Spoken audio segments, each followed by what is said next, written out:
Lighter to Lighten Marthoma Study Forum.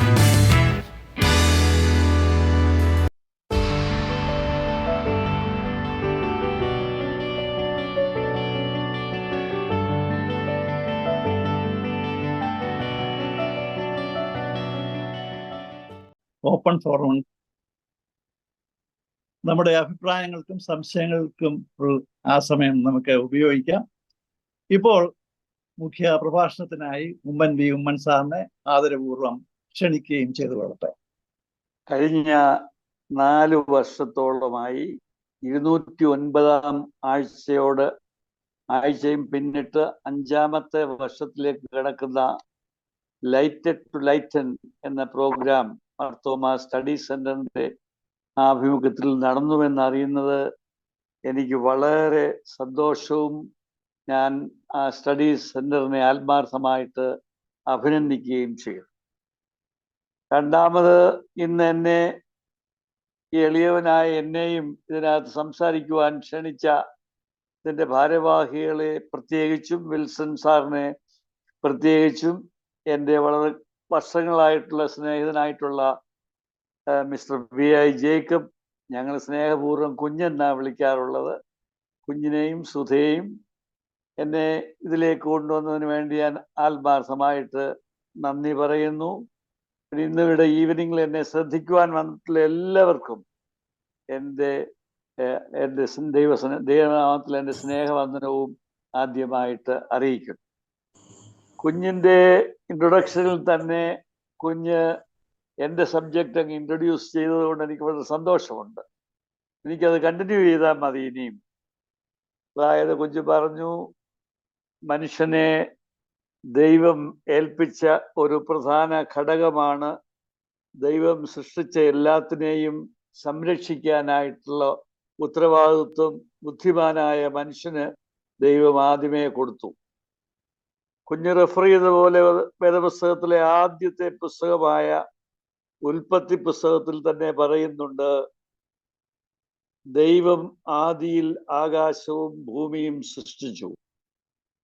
ഭൂമി ശൂന്യമായിരുന്നു. അതെ, ശൂന്യമായിട്ടിരുന്ന ഭൂമിയിൽ മനുഷ്യന് താമസിക്കാൻ ഒക്കത്തില്ല. നമുക്ക് താമസിക്കണമെങ്കിൽ ചില റിക്വയർമെന്റ്സ് ഒക്കെ ഉണ്ട്. ശൂന്യതയിൽ നമുക്ക് താമസിക്കാൻ ഒക്കത്തില്ല. അതുകൊണ്ട് ദൈവം മനുഷ്യനെ ആദ്യം സൃഷ്ടിച്ചില്ല. ദൈവം ശൂന്യമായ ഒരു ഭൂമിയെയും ആണ് സൃഷ്ടിച്ചത്. ഭൂമി പാഴായും ശൂന്യമായും ഇരുന്ന ഉൽപ്പത്തി തന്നെ 1-ാമത്തെ അധ്യായത്തിൽ പറയുന്നത്. ദൈവത്തിൻ്റെ ആത്മാവ് വെള്ളത്തിന്മീതെ പരിവർത്തിച്ചു കൊണ്ടിരുന്നു. അതിനു മുമ്പേയും ധാരാളം സംഭവങ്ങളൊക്കെ നടന്നു. വെള്ളമുണ്ടായി, ദൈവം പറഞ്ഞു വെള്ളമുണ്ടാകട്ടെ, ആകാശമുണ്ടാകട്ടെ, ചെടികളൊക്കെ ഉണ്ടാകട്ടെ, വെള്ളത്തില് ചെടികളൊക്കെ വളരട്ടെ, ജീവജാലങ്ങൾ ഉണ്ടാകട്ടെ, മത്സ്യങ്ങൾ ഉണ്ടാകട്ടെ. അപ്പൊ ഇത്തരത്തിൽ എല്ലാ ജൈവ വൈവിധ്യവും ഉണ്ടാക്കാൻ ദൈവം ആജ്ഞാപിച്ചതിന് ശേഷമാണ് ആദിയിൽ വചനമുണ്ടായെന്ന നമ്മൾ പറയുന്നത്. അപ്പോൾ അത്തരത്തിലുള്ള ഒരു കഴിവ് ദൈവത്തിലുണ്ടായിരുന്നു. അപ്പം പലരുടെയും ഒരു അപ്രിഹെൻഷൻ, ഒരു വിഷമം സയൻസും റിലീജിയനുമായിട്ട് കൂട്ടിക്കുഴയ്ക്കുന്നത് കൊണ്ട് ഒരു കോൺഫ്ലിക്റ്റ് ഉണ്ടെന്നുള്ളതാണ്. ഇത് രണ്ടും രണ്ടായിട്ട് തന്നെ നമ്മൾ കാണണം. ഉദാഹരണത്തിന് നമ്മൾ ഒരു വീട് വെക്കാൻ പോകുമ്പോൾ, നല്ല കാര്യം ചെയ്യാൻ പോകുമ്പോൾ ആദ്യം പള്ളിയിൽ അന്ന് അച്ഛനെ വിളിച്ച് പ്രാർത്ഥിപ്പിക്കും. ഇപ്പം ശ്രീഹരിക്കോട്ടായിന്ന് റോക്കറ്റ് വിടാനായിട്ട് വളരെ സയന്റിഫിക് അഡ്വാൻസ്മെന്റിന്റെ ഒരു റിസൾട്ടാണ് റോക്കറ്റ് ലോഞ്ചിങ്. ആ റോക്കറ്റ് ലോഞ്ചിങ്ങിനുള്ള കൗണ്ട് ഡൗൺ തുടങ്ങുന്നതിന് മുമ്പേ മിക്ക ചെയർമാൻമാരും അടുത്തുള്ള തിരുപ്പതി ക്ഷേത്രത്തിൽ പോയി തേങ്ങ ഉടയ്ക്കാറുണ്ട്. ഇപ്പൊ റിലീജിയനും സയൻസും രണ്ടായി തന്നെ കാണണം. നമ്മൾ ഇത് മേജർ ചെയ്യാനും ഒക്കും, പക്ഷെങ്കിൽ രണ്ടായിട്ട് തന്നെ കാണണം. ചിലപ്പോൾ അത് ഒന്നിച്ച് കണ്ടാല് എക്സ്പ്ലെയിൻ ചെയ്യാനൊക്കെ വിഷമം വരും. അപ്പോ ദൈവമാദ്യം ആകാശവും ഭൂമിയും സൃഷ്ടിച്ചു. വെളിച്ചമുണ്ടാകാൻ പറഞ്ഞു, വെളിച്ചമുണ്ടായി. വെളിച്ചമില്ലെങ്കിൽ അന്ധകാരമാണ്, അവിടെ എനർജി ഇല്ല. അപ്പം വെള്ളത്തിന് മുകളിൽ ആകാശമുണ്ടായി, സൂര്യനുണ്ടായി. അപ്പോ ഇങ്ങനെ പ്രതിഭാസങ്ങൾ ഒന്നൊന്നായി നടന്നുകൊണ്ടിരുന്നു. ഇൻഫാക്ട് കഴിഞ്ഞ ആഴ്ചയിൽ സൗരയൂഥത്തിന് വെളിയിലായിട്ട് നമ്മുടെ നാസയുടെ ടെലിസ്കോപ്പ് അവർ കണ്ടുപിടിച്ചു സൂര്യനേക്കാൾ 4 മടങ്ങ് വലിപ്പമുള്ള ഒരു പ്ലാനറ്റ് കണ്ടുപിടിച്ചു. 4 മടങ്ങ്. Imagine, can you imagine 4 times of sun. അവിടെ ഒരുപക്ഷെ ഭൂമിയുടെയും സൂര്യന്റെയും ഒക്കെ കാലാവധി പകുതിയോളമായെന്നാണ് വിശ്വസിക്കുന്നത്. ഇനി ഈ കാലാവധി തീരുമ്പോഴത്തേക്ക് ഒരുപക്ഷെ ഈ ഭൂമിയും സൂര്യൻ കൊലാപ്സ് ചെയ്താൽ ഭൂമിയും കൊലാപ്സ് ചെയ്യും. ഇവിടെ ഒന്നിനും സർവൈവ് ചെയ്യാനൊക്കത്തില്ല, ഒരു ജീവജാലങ്ങൾക്കും ഇവിടെ സർവൈവ് ചെയ്യാനൊക്കത്തില്ല. അപ്പോ അതിനൊക്കെ ഒരു ലൈഫ് സ്പാൻ ഉണ്ട്. ഭൂമിക്ക് ഒരു ലൈഫ് സ്പാൻ ഉണ്ട്, സൂര്യന് ഒരു ലൈഫ് സ്പാൻ ഉണ്ട്. അങ്ങനെ ആ ലൈഫ് സ്പാൻ തീരുമ്പോഴത്തേക്കും ഒരുപക്ഷെ വേറെ ഒരു പ്ലാനറ്റ് ജീവനെ സ്വീകരിക്കാൻ സജ്ജമാക്കുകയായിരിക്കും ദൈവത്തിന്റെ ഉദ്ദേശം. ദൈവമെന്ന് നമ്മൾ വിശ്വസിക്കുന്നത് സയൻസിനകത്ത് നേച്ചർ എന്നൊക്കെ വേണമെങ്കിൽ കമ്പയർ ചെയ്യാം.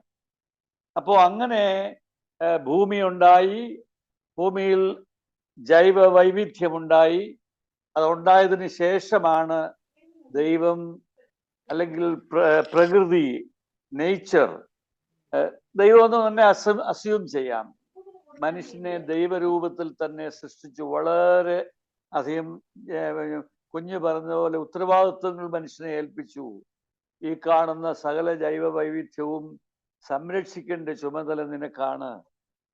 2500 വർഷം മുമ്പ് മോഡേൺ മെഡിസിന്റെ പിതാവായി ഇന്ന് അറിയപ്പെടുന്ന ഹിപ്പോക്രറ്റ്സ് അദ്ദേഹം പ്രൊക്ലെയിം ചെയ്തു, ഫുഡ് ഈസ് ദൈ മെഡിസിൻ ആൻഡ് മെഡിസിൻ ദൈ ഫുഡ്.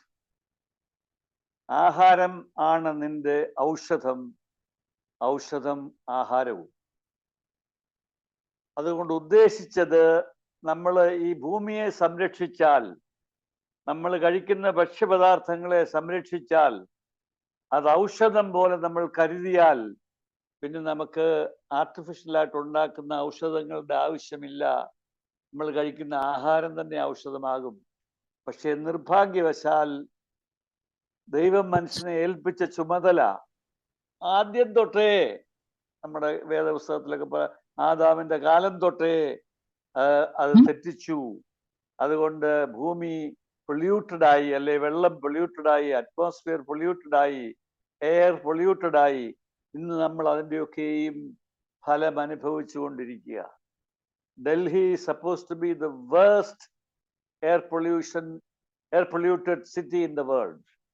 നമ്മളിപ്പോഴും നമ്മുടെ ഈ കഴിഞ്ഞ ആഴ്ചയിൽ തിരുവനന്തപുരം നഗരത്തില് ആമയിഴഞ്ചാൻ തോട്ടിൽ ഒരു മനുഷ്യൻ അകാല ചരമം പ്രാപിച്ചു. അതിന് ഉത്തരവാദി അയാളല്ലായിരുന്നു. അത് ഉത്തരവാദി ഈ തിരുവനന്തപുരത്ത് താമസിക്കുന്ന നഗരവാസികൾ തന്നെയാണ്. അവരവരുടെ മാലിന്യങ്ങളൊക്കെ കൊണ്ട് വളരെ സ്ലോ ആയിട്ട് ഒഴുകുന്ന ആമയിഴഞ്ചാൻ തോട് അവിടെ കൊണ്ടിട്ട് അത് മലിനമുക്തമായി. ആ വീണ മനുഷ്യന് ശ്വസിക്കാൻ വായുവില്ല അതിനകത്ത്. അയാള് മണിക്കൂറുകൾക്കകം മരിച്ചുപോയി. 47-48 മണിക്കൂറുകൾക്ക് ശേഷം. നമ്മുടെ വാസ്തവത്തിൽ അവരെ അഭിനന്ദിക്കണം. നമ്മുടെ ഡിസാസ്റ്റർ മാനേജ്മെന്റുകാരും ഫയർഫോഴ്സുകാരും പിന്നീട് നേവിക്കാർ വന്നപ്പോഴത്തേക്ക് ഫംഗ്ഷനൊക്കെ ജോലിയൊക്കെ തീർന്നു. ആ വെള്ളത്തിൽ ഇറങ്ങി നിന്ന് അവരുടെ ഒരു കൂടെ ഒരു മനുഷ്യനെ രക്ഷപ്പെടുത്താൻ ഒക്കുമോ എന്ന് ശ്രമിച്ചു. അവസാനം അയാളുടെ ഡെഡ് ബോഡി ഏതാണ്ട് 1/2 കിലോമീറ്റർ ദൂരെയായിട്ട് കിട്ടി. അത് മനുഷ്യന്റെ പ്രകൃതിയെ നശിപ്പിച്ചതിനുള്ള ഒരു ശിക്ഷയാണ് ആ മനുഷ്യൻ അനുഭവിക്കേണ്ടി വന്നത്. നമ്മളൊക്കെയും ചെയ്യുന്നതിൻ്റെ ഒരു ശിക്ഷ. പ്രകൃതിയെ നമ്മൾ പൊല്യൂട്ടഡ് ആക്കി. ആദിമകാലം തൊട്ടേ നമ്മൾ ദൈവത്തെ അനുസരിച്ചില്ല. ദൈവം ഈ പിന്നെ വൃക്ഷത്തിലെ പഴം കഴിക്കരുതെന്ന് പറഞ്ഞ് നമ്മൾ കഴിച്ചു. നമ്മൾ പ്രലോഭനം കൊണ്ട് ആ ഭക്ഷണം നമ്മൾ കഴിച്ചു. അത് നമ്മൾ കഴിക്കരുതെന്നാണ് ദൈവം നമ്മളോട് ആവശ്യപ്പെട്ടിരുന്നത്. നമ്മൾ ആദ്യം തൊട്ടേ തെറ്റ് ചെയ്തു. കണ്ടിന്യൂസ് ആയിട്ട് തെറ്റ് ചെയ്തിരിക്കൊണ്ടിരിക്കുന്നു. ഇന്നിപ്പോ കഴിഞ്ഞ 4 ദിവസമായിട്ട് കർണാടകത്തിലെ പശ്ചിമഘട്ട മേഖലയിൽ ഒരു വലിയ ട്രക്ക്, ഒന്നല്ല 3-4 ട്രക്ക് പാർക്ക് ചെയ്തിരുന്ന സ്ഥലത്ത് അവിടെ ഒരു ഹൈവേ ഉണ്ടാക്കി, മലയോര ഹൈവേ ഉണ്ടാക്കി. ആ ഹൈവേ ഉണ്ടാക്കാനായിട്ട് ഭൂമിയൊക്കെ വിറപ്പിച്ചുകൊണ്ട് ധാരാളം എർത്ത് മൂവ് ചെയ്തു. അവിടെ ആ ചലനം കൊണ്ട് അവിടുത്തെ ഭൂമിക്ക് അസ്ഥിരതയുണ്ടായി, വലിയൊരു മണ്ണിടിച്ചിലുണ്ടായി, ലാൻഡ് സ്ലൈഡ് ഉണ്ടായി. അവിടെ ഉണ്ടായിരുന്ന ഒരു ചായക്കടയിൽ ഉണ്ടായിരുന്ന ആളുകളും 2-3 ട്രക്കുകളും അതിലെ ഡ്രൈവേഴ്സും ഒലിച്ചുപോയി. അവര് ഇപ്പോഴും 7 പേരോ മറ്റോ മരിച്ചുപോയി. നിർഭാഗ്യവശാൽ കേരളത്തിൽ നിന്നുള്ള ഒരു ഡ്രൈവറെ ഇപ്പോഴും ജീവനോടെ കിട്ടുമെന്ന് പ്രതീക്ഷിച്ചുകൊണ്ട് നമ്മൾ തിരഞ്ഞുകൊണ്ടിരിക്കുക. കർണാടക ഗവൺമെന്റും അവിടുത്തെ പോലീസും അവിടുത്തെ ഡിസാസ്റ്റർ മാനേജ്മെന്റ് അതോറിറ്റിയും ഒക്കെ, കേരള ഗവൺമെന്റും അത് മോണിറ്റർ ചെയ്തുകൊണ്ടിരിക്കുക. അപ്പൊ ആ കുടുംബത്തിനുള്ള വിഷമം നമുക്കിന്ന് ഊഹിക്കാവുന്നതേ ഉള്ളൂ. ഇതൊക്കെയും നമ്മൾ പ്രകൃതിയോട് ചെയ്യുന്ന അതിക്രമങ്ങളുടെ ഒരു പ്രതിഫലമാണ്, ഒരു റിഫ്ലക്ഷനാണ്. അങ്ങനെ നമ്മളിപ്പം വലിയ ടണലൊക്കെ ഉണ്ടാക്കിയിട്ടുണ്ട്. ഹിമാലയത്തിലൊക്കെ വലിയ ടണൽ 10 കിലോമീറ്ററുള്ള ടണലൊക്കെ ഉണ്ടാക്കിയിട്ടുണ്ട്. കുറച്ച് നാളൊക്കെ അത് സസ്റ്റെയിൻ ചെയ്യുമായിരിക്കും, സർവൈവ് ചെയ്യുമായിരിക്കും. ഒരുപക്ഷെ നമ്മുടെ ജനറേഷൻ കഴിയുമ്പോഴായിരിക്കും ആ മലയിലൊക്കെ ഉണ്ടായ ചലനങ്ങൾ കൊണ്ട് വലിയ ഡിസാസ്റ്റർ ഒരുപക്ഷെ അവൈറ്റ് ചെയ്യുന്നുണ്ടായിരിക്കും. ഇന്ന് ഈ കഴിഞ്ഞ 1924 ശേഷം 2018 99 വെള്ളപ്പൊക്കം, 1924 വെള്ളപ്പൊക്കത്തെ പറയുന്നുണ്ട്. നമ്മുടെയൊക്കെ പിതാക്കന്മാർ പറഞ്ഞതായിട്ട് ഞാനും ഓർക്കുന്നു. 99 വെള്ളപ്പൊക്കം വന്നപ്പം വളരെയധികം വിചാരിക്കാൻ പാടില്ലാത്തതിലധികം നാശനഷ്ടങ്ങൾ വന്നു. 2018 നമ്മുടെയൊക്കെ കൺമുമ്പിൽ തന്നെ ഇപ്പം ഏതാണ്ട് 6 വർഷം മുമ്പ് കേരളത്തെ ഞെടുക്കിയ ഒരു വെള്ളപ്പൊക്കവും ലാൻഡ് സ്ലൈഡ്സും ഒക്കെ ഉണ്ട്. അതിനുശേഷം 2019 ലാൻഡ് സ്ലൈഡ് ഉണ്ടായി. 2024 ആകുമ്പോൾ 99 വെള്ളപ്പൊക്കത്തിന്റെ 100ാം വർഷമാണ്. ഈ ഡിസാസ്റ്റേഴ്സ് ഒക്കെ റിപ്പീറ്റ് ചെയ്യുമെന്നൊരു ബിലീഫുണ്ട് 100 വർഷം കഴിയുമ്പോൾ. ഇപ്പൊ 2024 ഇപ്പൊ ഒരുപക്ഷെ കേരളത്തില് വടക്കൻ ജില്ലകളിൽ അതിതീവ്രമായിട്ടുള്ള മഴ പെയ്തുകൊണ്ടിരിക്കുക. തെക്കൻ ജില്ലകളിലും മധ്യ തിരുവിതാംകൂറിലും അത് അഫക്റ്റഡ് ആയിട്ടില്ല. അപ്പൊ ഇതൊക്കെ സൂചിപ്പിക്കുന്നത് പ്രകൃതി സംരക്ഷണവും ജൈവ വൈവിധ്യ സംരക്ഷണവും ശരിയായ വിധം ചെയ്തില്ലെങ്കിൽ പ്രകൃതി നമ്മളോട് അതിന് പകരം ചോദിക്കും. അതാണ് ഇതിൻ്റെയൊക്കെ ഒരു വിചാരം.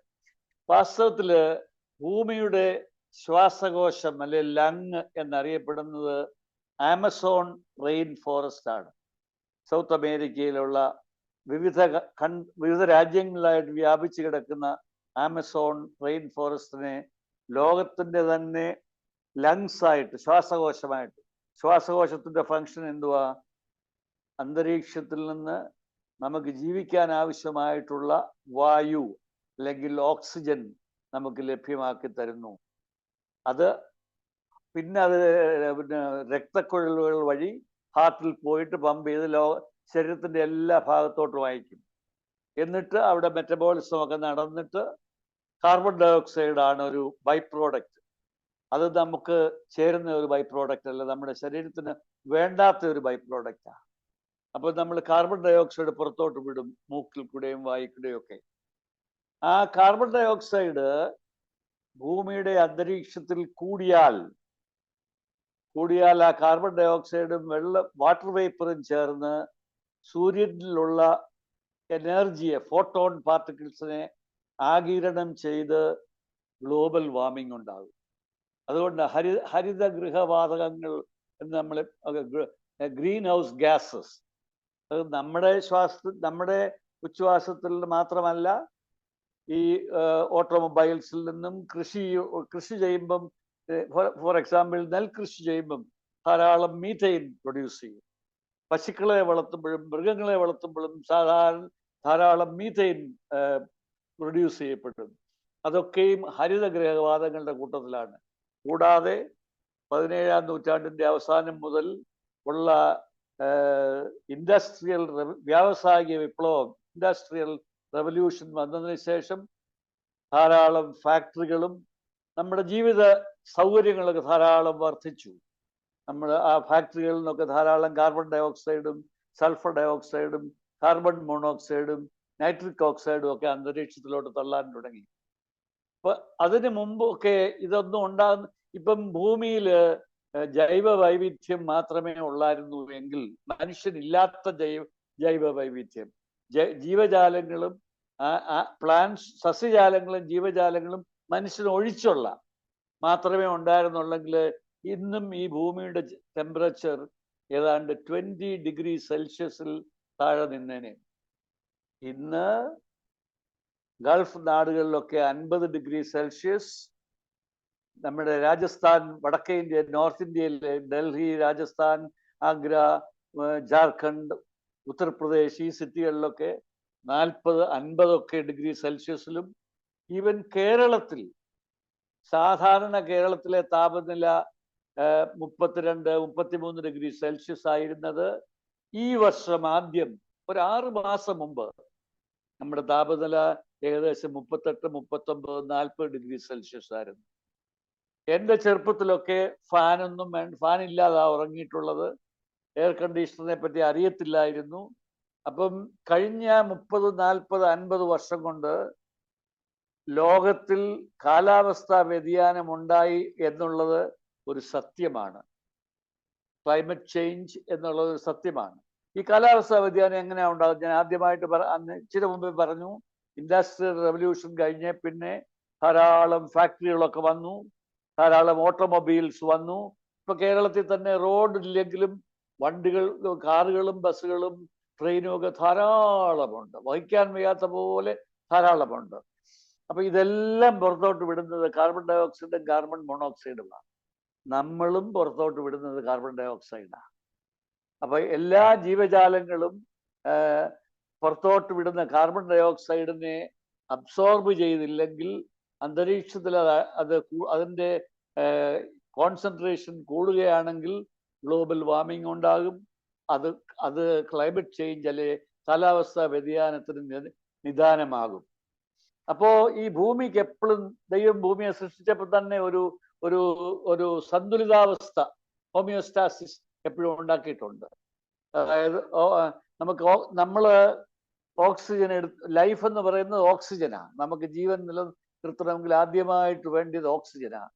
നമ്മൾ അംബിലിക്കൽ കോഡ് കട്ട് ചെയ്ത് അമ്മയുടെ ഉദരത്തിൽ നിന്ന് വെളിയിൽ വരുമ്പോൾ ഉടനെ നമ്മുടെ മൂക്ക് പ്രവർത്തിക്കാൻ തുടങ്ങും. അതുവരെ നമ്മളൊരു ജീവിതത്തിന്റെ ലിക്വിഡ് മീഡിയത്തിലാണ് നമ്മൾ ജീവിച്ചുകൊണ്ടിരുന്നത്. ഇപ്പൊ അംബിലിക്കൽ കോഡ് വഴിയായിരുന്നു നമ്മുടെ ശ്വാസോച്ഛ്വാസം നടക്കുന്നതും ആഹാരം ലഭിക്കുന്നതും അത് അസിമിലേറ്റ് ചെയ്യുന്നതും ഡൈജസ്റ്റ് ചെയ്യുന്നതും എല്ലാം.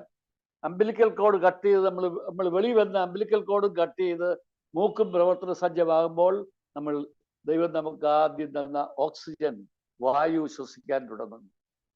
അപ്പൊ ഈ വായു മലിനമായാൽ ഇന്ന് ഡൽഹിയിൽ താമസിക്കുന്നവർക്ക് മാസ്ക് വെക്കാതെ കോവിഡ് ഉണ്ടേലും ഇല്ലേലും കഴിഞ്ഞ 5 വർഷമായിട്ട് ഇന്ത്യയിലുള്ള ആളുകളൊക്കെയും മാസ്ക് വെച്ച് പരിശീലിച്ച് കഴിഞ്ഞ് ഏകദേശം. ഇപ്പൊ അത് കൂടുതലായിട്ട് കേരളത്തിലാ ഇങ്ങനെയുള്ള രോഗങ്ങളൊക്കെ ആദ്യമായിട്ട് ഇപ്പോൾ റിപ്പോർട്ട് ചെയ്യുന്നത്. ഇന്ന് ഫോർ എക്സാമ്പിൾ കോഴിക്കോട്ട് ഇന്ന് നിപ്പ സ്ഥിരീകരിച്ചു കഴിഞ്ഞു 2ാമത്തെ പ്രാവശ്യം.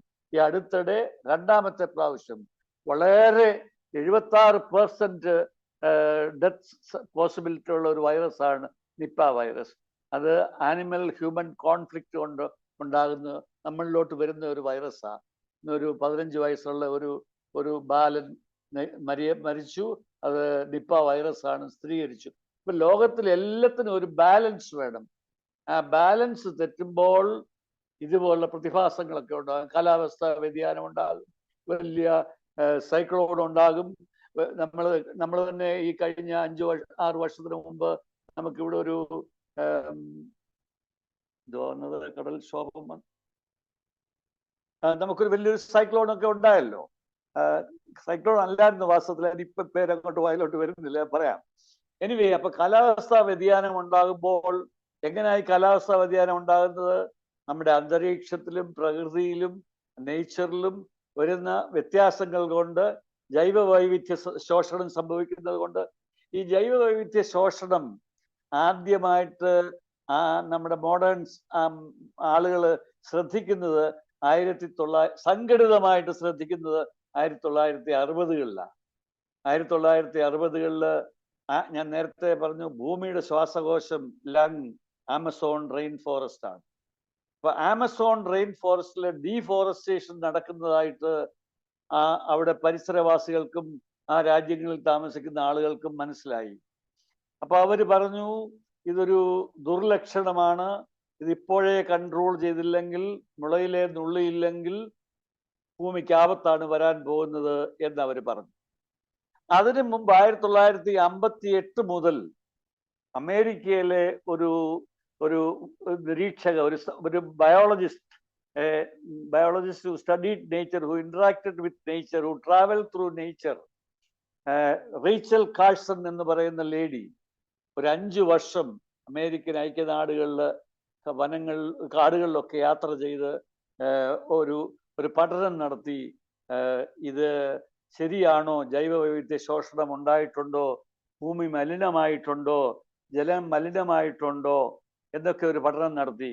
അവരെന്നിട്ടൊരു 1962 അപ്പോഴേക്കും ആമസോൺ റെയിൻ ഫോറസ്റ്റും നശിക്കുന്നതായിട്ട് റിപ്പോർട്ടുകൾ വന്നു തുടങ്ങി. അപ്പോൾ ഈ റേച്ചൽ കാഴ്സൺ ആദ്യമായിട്ടൊരു ബുക്ക് പബ്ലിഷ് ചെയ്തു, ദി സൈലന്റ് സ്പ്രിംഗ്, നിശബ്ദ വസന്തം. അതായത് അമേരിക്കയില് 4 സീസൺസ് ഉണ്ടല്ലോ, വെസ്റ്റേൺ വേൾഡിലും 4 സീസൺസ് ഉണ്ടല്ലോ. ഇപ്പൊ സ്പ്രിംഗ് ആകുമ്പോഴേക്കും ചെടികളെല്ലാം പൂക്കും, മരങ്ങളൊക്കെയും പൂത്ത് കായൊക്കെ വരും. അപ്പോഴത്തേക്കും വിന്ററിൽ എങ്ങോ പോയി ഒളിച്ചിരുന്ന, ഹൈബർനേറ്റ് ചെയ്തതോ മൈഗ്രേറ്റ് ചെയ്തതോ ആയ ബേർഡ്സ്, പക്ഷികളൊക്കെ തിരിച്ചു വരും. അവർ മുട്ടയിടും, മുട്ടയിട്ട് കുഞ്ഞുങ്ങൾ ഉണ്ടാകും. പക്ഷേ 1959 മുതൽ 58 മുതൽ 62 വരെ 4 വർഷം ഒരു നിരീക്ഷണം നടത്തിയ റേച്ചൽ കാഴ്സന് മനസ്സിലായി, പക്ഷികളുടെ എണ്ണം കുറഞ്ഞിട്ടുണ്ട്. കാരണം പക്ഷികളുടെ ശബ്ദം കേൾക്കുന്നില്ല. സൈലന്റ് സ്പ്രിംഗ്, നിശബ്ദ വസന്തം.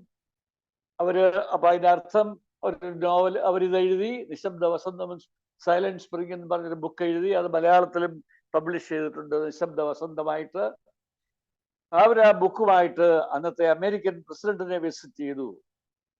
ഒരു ഉദാഹരണമാണ് pen is mightier than sword. അതായത് 1939 DDT എന്ന് പറയുന്ന ഇൻസെക്ടിസൈഡ് അല്ലെങ്കിൽ പെസ്റ്റിസൈഡ് കണ്ടുപിടിച്ചത്. നോബൽ സമ്മാനം കിട്ടിയ ഒരു ഡിസ്കവറിയാണ് DDT, ഡൈഫീനൈൽ ട്രൈക്ലോറോ ഈഥൈൻ. നോബൽ സമ്മാനം കിട്ടിയ ഒരു ഡിസ്കവറിയാണ്. സാധാരണ നോബൽ സമ്മാനം കിട്ടിയ ഡിസ്കവറി എന്ന് പറയുമ്പോൾ അത് മനുഷ്യരാശിക്ക് എന്തെങ്കിലും തരത്തിൽ വളരെ മികച്ച തരത്തിൽ നന്മയ്ക്ക് ഒരു ഡിസ്കവറി ആയിരിക്കണം, അങ്ങനെയൊക്കെ ആ വെപ്പ്. ഇത് നോബൽ പ്രൈസ് കിട്ടിയ ഒരു ഡിസ്കവറി ആയിരുന്നു. DDTയുടെ കെമിസ്ട്രിയിൽ നോബൽ പ്രൈസ് കിട്ടിയ ഡിസ്കവറിയാണ്. അത് 2ാം ലോകമഹായുദ്ധകാലത്ത് അന്ന് ധാരാളമായിട്ട് ഉപയോഗിച്ചു. പിന്നെ ഇൻസെക്ട്സിനെ കൊല്ലാൻ വേണ്ടി മാത്രമല്ല, കൊല്ലാൻ വേണ്ടിയാണ് കൊതുകുകളെ നശിപ്പിക്കാനായിട്ട് 2ാം ലോകമഹായുദ്ധത്തിൽ അന്ന് പിന്നെ ഈ മരുന്നുകളൊക്കെ വളരെ കുറവായിരുന്നു. അപ്പോ കൊതുകുകളെ ഡിസ്ട്രോയ് ചെയ്യാനായിട്ട് മരുന്നില്ലായിരുന്നു, വേറെ മരുന്നൊന്നും ഇല്ലായിരുന്നു. അല്ലെ പിന്നെ മലേറിയ ധീരത്തിന് വേറെ മരുന്നൊന്നും ഇല്ലാതെ കൊതുകിനെ നശിപ്പിക്കുക എന്നുള്ള, ഇന്നും അതാ പ്രധാനമായിട്ടുള്ളത്. ഇപ്പൊ കൊതുകിനെ കൊല്ലാനായിട്ട് ധാരാളം എമൗണ്ടിൽ, ആവശ്യത്തിലധികം DDT അന്തരീക്ഷത്തിലോട്ട്, പ്രകൃതിയിലോട്ട് നമ്മൾ ഉപയോഗിച്ചു. ഇന്നും ആ പ്രവണത നമ്മുടെ കർഷകരുടെ മേലുണ്ട്. അതായത് മഹാത്മാഗാന്ധി 1925-ലും 30-ലും ഒക്കെ ആയിട്ട് പറഞ്ഞിരുന്നു, nature gives everything for your need. You can take everything for your need from nature, but not for your greed. പ്രകൃതിയെ ഒരിക്കലും അത്യാഗ്രഹത്തിന് വേണ്ടി ദുരുപയോഗം ചെയ്യരുത്. അപ്പോ അന്ന് തുടങ്ങി ആ DDTയുടെ ഉപയോഗം ധാരാളം. എല്ലാ ഇൻസെക്ടിസൈഡ്സും, DDT മാത്രമല്ല പല ഇൻസെക്ടിസൈഡ്സും ധാരാളമായിട്ട് അന്തരീക്ഷത്തിലോട്ട് പ്രകൃതിയിലോട്ട് വരാൻ തുടങ്ങിയപ്പോൾ നമ്മൾ മരങ്ങൾ, പിന്നെ ജീവജാലങ്ങൾ, സസ്യജാലങ്ങൾ ഉൾപ്പെടെ ഉള്ള ജീവജാലങ്ങൾ നശിക്കാൻ തുടങ്ങി. കാരണം ആ DDT ഒലിച്ച് വെള്ളത്തിൽ പോയി. വെള്ളത്തിൽ ജീവിക്കുന്ന മത്സ്യങ്ങൾക്ക് മ്യൂട്ടേഷനൊക്കെ വന്നു, രോഗങ്ങളൊക്കെ വന്നു. മനുഷ്യർക്കും കൊതുകും നശിച്ചു, മനുഷ്യനും നശിച്ചു. അപ്പോ റേച്ചൽ കാൾസന്റെ ആ ബുക്ക് കൊണ്ട് pen is mightier than sword, American പ്രസിഡന്റിനെ പോലും ഇൻഫ്ലുവൻസ് ചെയ്യാൻ സാധിച്ചു DDT നിരോധിക്കുവാൻ വേണ്ടി. ഏതായാലും ആ അന്നത്തെ പ്രസിഡന്റ് റേച്ചൽ കാൾസൺ എന്ന സയന്റിസ്റ്റിന്റെ വാക്കുകൾ കേട്ടു, DDT നിരോധിച്ചു. USFDA നിരോധിച്ചാൽ പിന്നെ ലോകമെമ്പാടും നിരോധിച്ചെന്നുള്ളത് ഒരു ഇൻഡയറക്റ്റ് സൂചന, United States food and drug administration.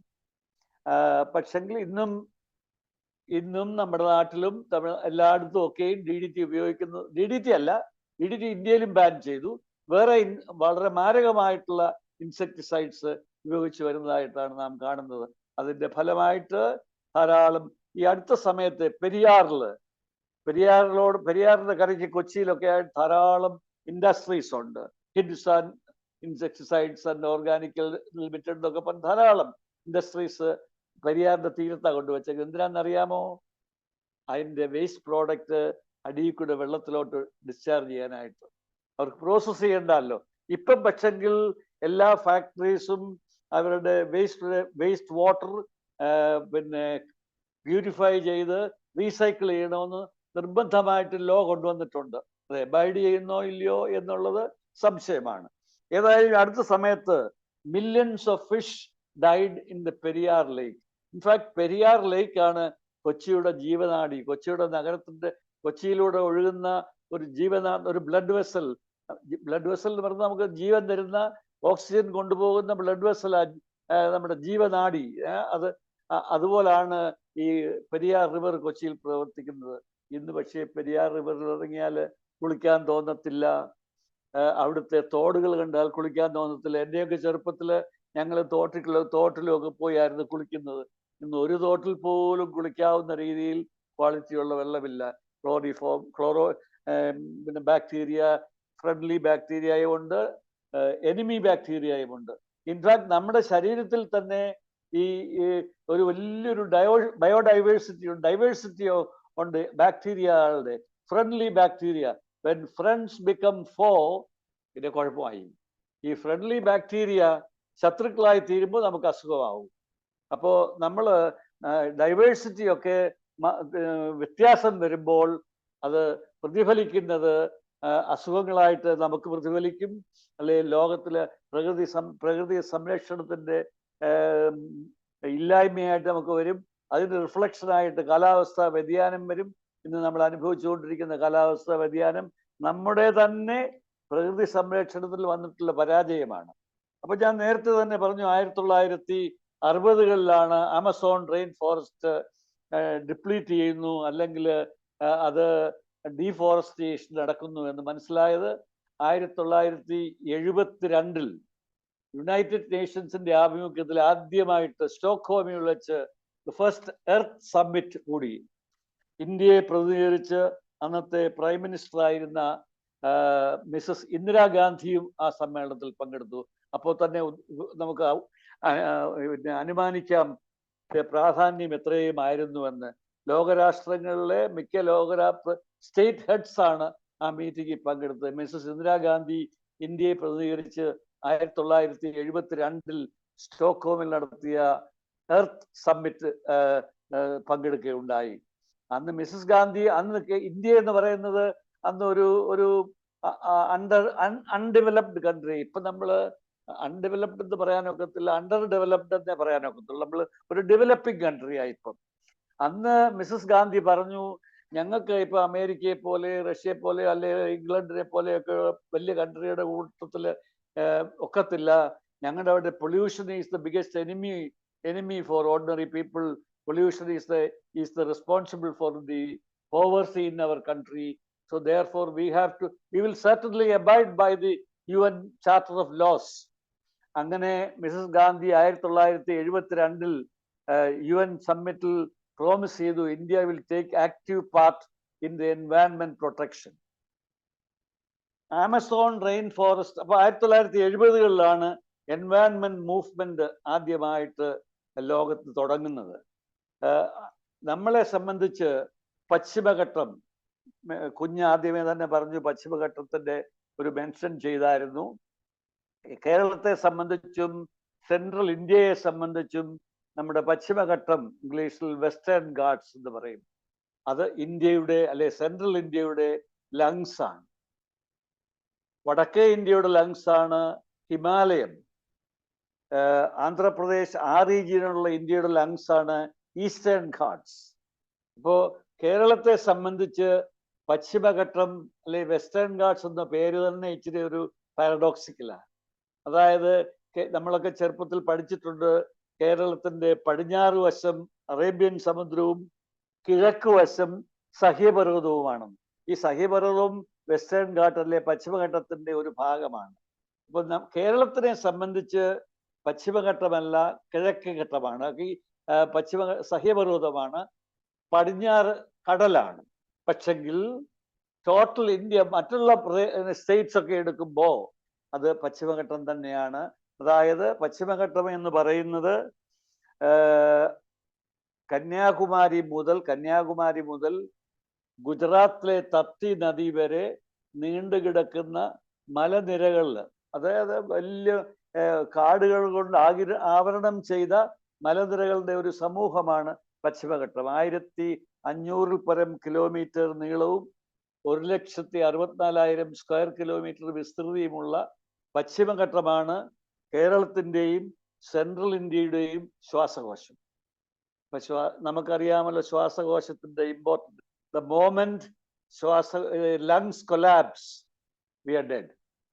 എന്ന് നമ്മുടെ ശ്വാസകോശം നിൽക്കുന്നുവോ അല്ലെ ശ്വാസം നിൽക്കുന്നുവോ അന്ന് നമ്മൾ മരിക്കുന്നു. അപ്പോൾ ഓക്സിജനാണ് നമ്മുടെ ലൈഫ്.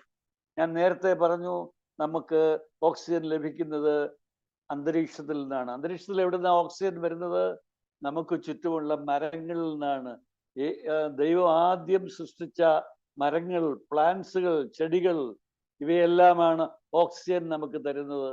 ഇപ്പോൾ ഓരോ മരത്തെയും ഒരു മരം മുറിക്കുമ്പോൾ നമ്മൾ ചിന്തിക്കണം, നമ്മുടെ ലൈഫിനെയാണ് നമ്മൾ കട്ട് ചെയ്യുന്നത്. അതുകൊണ്ട് ഒരു മരം അത്യാവശ്യമായിട്ട് മുറിക്കണമെന്നുണ്ടെങ്കിൽ വേറെ ഒരു 10 മരമെങ്കിലും നട്ട് ഒരു 2 മരമെങ്കിലും സംരക്ഷിച്ച് വളർത്തി വലുതാക്കി നമ്മുടെ പിൻതലമുറക്കാർക്കും ഓക്സിജൻ വേണമല്ലോ ജീവിക്കാൻ. അതിനുവേണ്ടി ചെയ്തിട്ട് വേണം ഒരു മരം മുറിക്കാൻ. അപ്പോൾ ഒരു മരം ഒരു മകനേക്കാളും വലിയ വരമാണെന്നാണ് പണ്ടുള്ള മുൻഷിമാരൊക്കെ പറഞ്ഞിട്ടുള്ളത്. അപ്പോൾ അതുകൊണ്ട് ഈ പ്രകൃതി സംരക്ഷണം പ്രകൃതി സംരക്ഷണം അല്ലെങ്കിൽ ബയോഡൈവേഴ്സിറ്റി കൺസർവേഷൻ അല്ലെങ്കിൽ ക്ലൈമറ്റ് ചേഞ്ച് മിറ്റിഗേഷൻ, ഇതൊക്കെ ഒന്നിച്ച് കിടക്കുന്ന ഘടകങ്ങളാണ്. ക്ലൈമറ്റ് ചേഞ്ച് ഉണ്ടായാൽ ജൈവവൈവിധ്യം നശിക്കും. ജൈവവൈവിധ്യം നശിച്ചാൽ ക്ലൈമറ്റ് ചേഞ്ച് ഉണ്ടാകും. ജൈവവൈവിധ്യം നശിച്ചാൽ ഇവിടെ ഓക്സിജന്റെ ലഭ്യത കുറയും, കാർബൺ ഡൈ ഓക്സൈഡിന്റെ അളവ് കൂടും, അപ്പൊ ചൂട് കൂടും. അപ്പൊ കാലാവസ്ഥാ വ്യതിയാനം പ്രത്യക്ഷമായിട്ട് നമ്മൾ അനുഭവപ്പെടുന്നത് ജലത്തിന്റെ ദൗർലഭ്യം കൊണ്ടുകൂടിയാണ്. ഒന്നാമത് ജലം അമൂല്യമാണ്. Water is liquid gold. അപ്പോൾ ഒന്നാമത് ജലം അമൂല്യമാണ്. ഉള്ള ജലത്തെ തന്നെ പാഴാക്കിയാൽ നമുക്കിനി മുന്നോട്ടുള്ള ജീവിതം പ്രയാസമാണ്.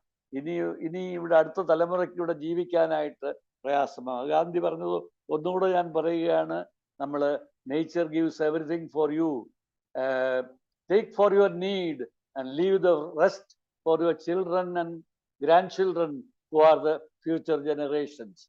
അപ്പോൾ നമ്മൾ 1980 മിസസ് ഗാന്ധി മരിച്ചതിന് ശേഷമാണ് ഇവിടെ ഇന്ത്യയിൽ ആദ്യമായിട്ട് environment act 1986 environment protection act ഇന്ത്യയിൽ നിലവിൽ വന്നു.